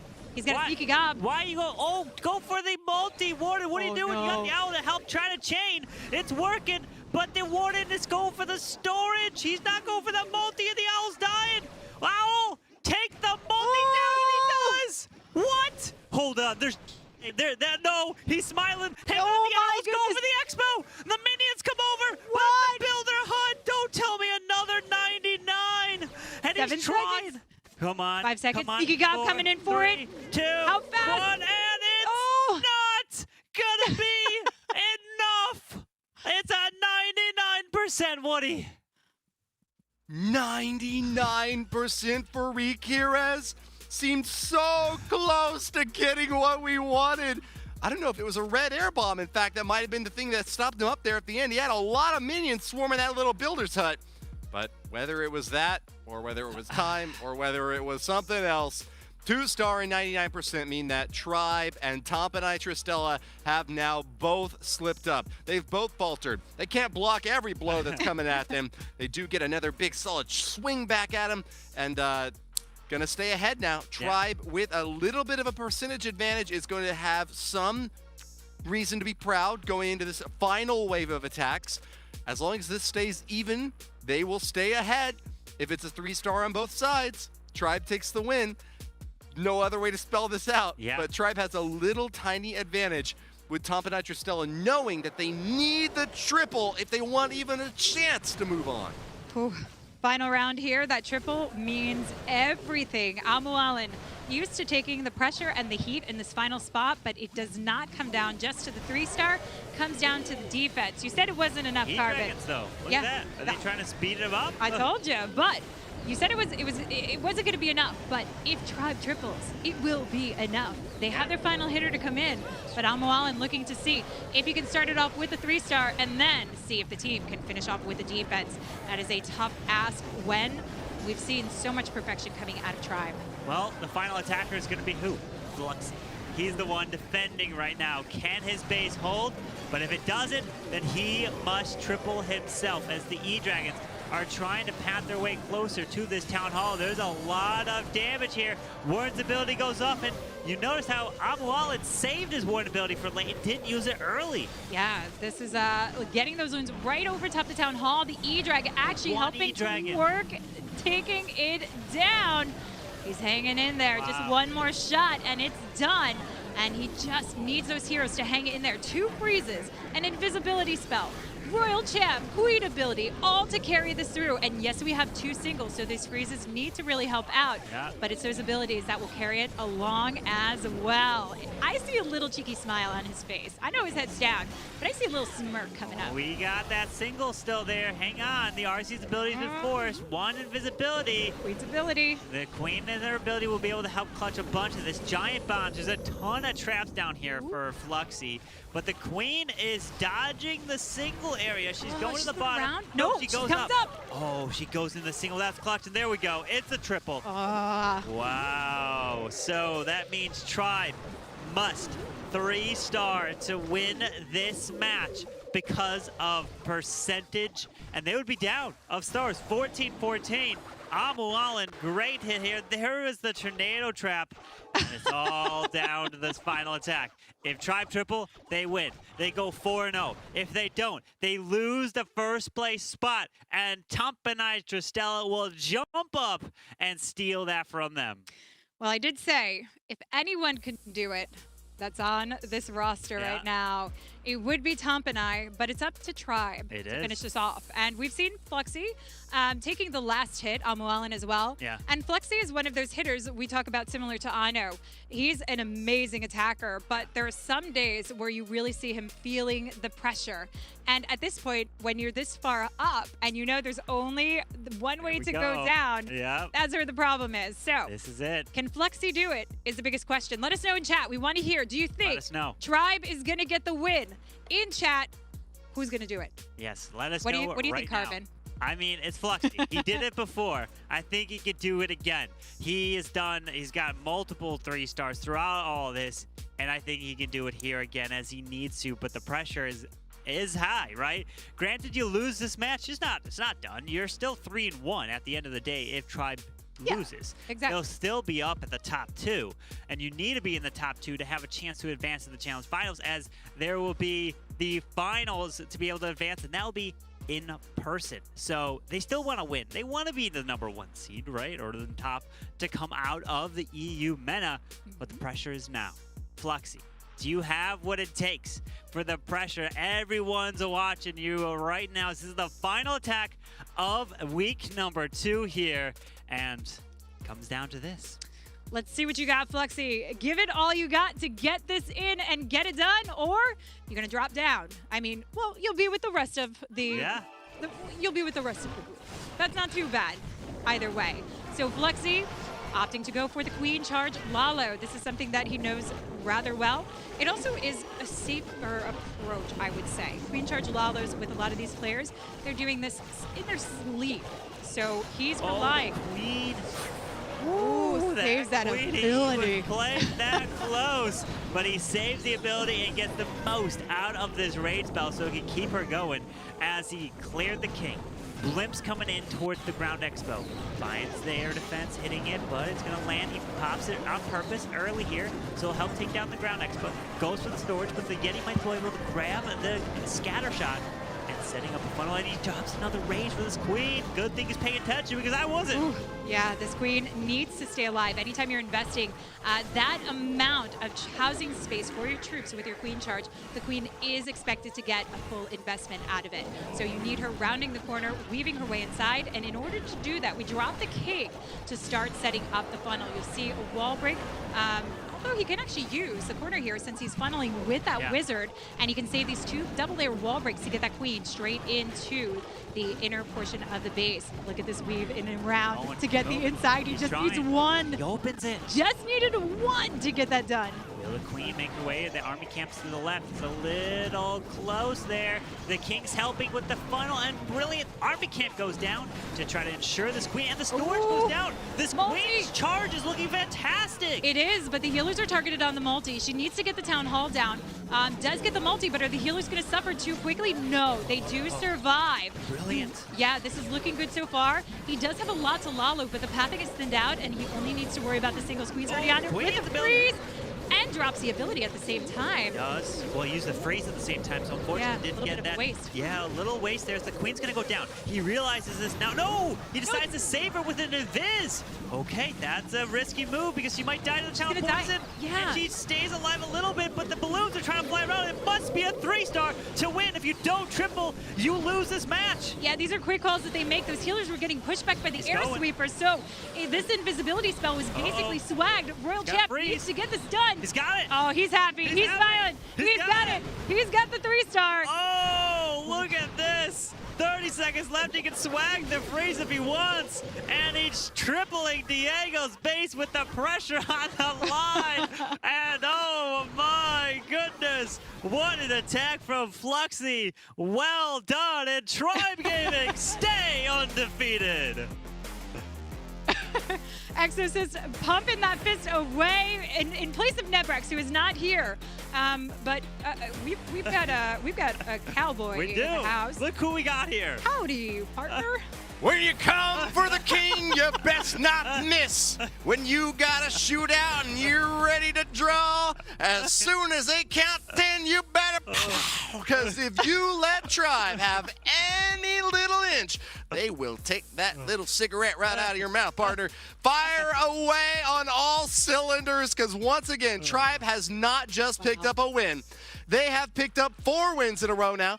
And you know what they did? You know what they did? Just to send a message, they pulled off another 14-star with only one building standing left. Just one little builder's hut. One little hut. Just left it right there, said, "Go on back now. Tell them who sent you. I'm coming for the rest of you." Undefeated. Tribe Gaming at a 4-0 record will top the leaderboard in our Snapdragon Pro Series by ESL. Clash of Clans has now seen another loss. Tampa Nitrostella, you fought a mighty good war. Honor to you. But that is going to be a 2-2 record for you now, partner. That is still in contention for advancement to try to get that golden ticket. And I do have an addendum to our golden ticket issue. Yeah. So Okay. we've told you that there's only 2 teams that are going to be going on to that golden ticket showdown, partner. But those 2 teams are going to be decided based on a 4-team competition. Top 4 teams that's how it in the works. Snapdragon Pro Series Challenge Season Round Robin. So all 8 of these teams are going to be duking it out, as you've seen. But it's the top 4 of them that move on to another tournament to find out who goes to the final tournament to face off against the best that North America and India have to offer. So you don't need to necessarily be in the top 2 of this round robin ranking to move on. 3 and 4 have got a spot there as well. And that's probably good news for fans of Tampa Nitrostella, who have now seen a top squad nonetheless take a big swing and go down a peg. This is also probably pretty dang good news for our other top-ranked team, Strut, now sitting at 3-1. They've got a really, really solid shot now, and it would be mighty difficult to eject them from that top 4 positioning. Yep, absolutely. Incredible performance. And of course, incredible performance for Woody here. Make sure you guys give him a round of applause in the chats. Incredible, just bringing that energy. We love him, right? Let him know in the chats he's watching. But it was incredible to watch all of these matches here today, as the next set of matches will begin next Wednesday and Friday, as Tribe Gaming is now 4-0 with Strut right behind him at 3-1.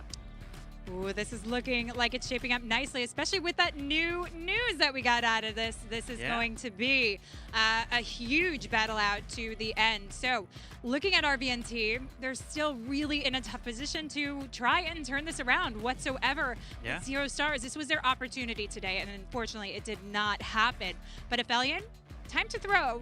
Could maybe, maybe. Look at these stats here. What I want to point out on the right side. Strut, 52 stars. All the way at the bottom, time to throw 57.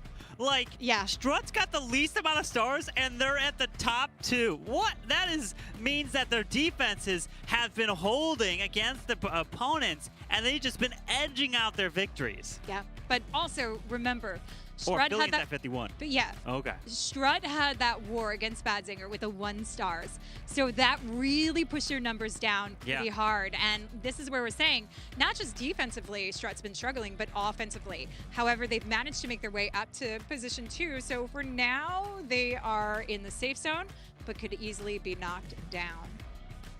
Well, I don't feel safe for anyone here as long as Tribe's out and about.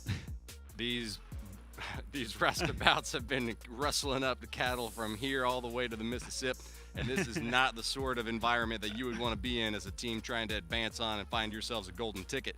The Snapdragon Pro Series, brought to you by Snapdragon Elite Gaming, has been raising the bar in Clash of Clans competitive sports for the past several weeks at least. months going back if you include all those excellent earlier matches that I was watching with my friends here, Lady B and Carbon Fin. So thanks very much to Snapdragon Elite Gaming for sponsoring this event, as well as to DHL and to Monster Energy for giving us the extra juice we need to go that final mile and do things like put on cowboy hats. But this is going to be the fourth and final match for today. I know we were trying to get an interview in with one of our players. Not entirely sure if that's yet possible, but we've got the comms out and we're all ears for anything that might be coming on in. We will relay and report it to you as the news arrives. And remember, if you want to be part of that news and maybe make some headlines for yourselves, use that hashtag Snapdragon Pro Series whenever you're posting about all the shenanigans happening here over on those social medias. I'm not too familiar with the TikToks and Instagrams as they may be. I only do the humble show here for you. But I think that is our fourth and final match, and I don't have anything left to say. How about y'all? Yeah, I don't have much left to say. I'm waiting to like try and go your Western accent there. I guess I have to say bye, y'all. Yeah, incredible stuff that we saw here today. It was amazing to see Tribe stay now 4-0. And then what I loved was that the last two matches came down to the final set of attacks. That final attack, winning it, you could see it, the emotion on the players' faces, and then it just brings the energy for us and to you all at home, and that's what we can hope for, and they delivered. Absolutely. So Woody, partner, where are we at? All right, well, thanks to the crew that built this desk. Thanks to the casters who are here with me enjoying it. Thanks to the folks behind the scenes in production who are running the show. Thanks to whoever built this ESL building. Thanks to everyone who's online watching the event right now. We need those views to keep this thing worthwhile. Thanks to the teams who've competed. They are excellent, and they have given us another source of enthusiasm and love for this esport. Thanks to the airlines who have brought us here. Thanks to the taxis. Thanks to the catering. Thanks to Supercell for creating the game. Thanks to the good God above for keeping us safe from the coronavirus. And, thanks to everyone else out there who's done anything to keep this show on the road, because I think it is a very fun one, and I look very much forward to next week, where you can find us again here Wednesday at 7 p.m. Central European Summer Time. And we're going to be broadcasting again the Friday following and then the Wednesday following. We're only halfway through with this Snapdragon Pro Series, and there's a lot more yeehawing left to come.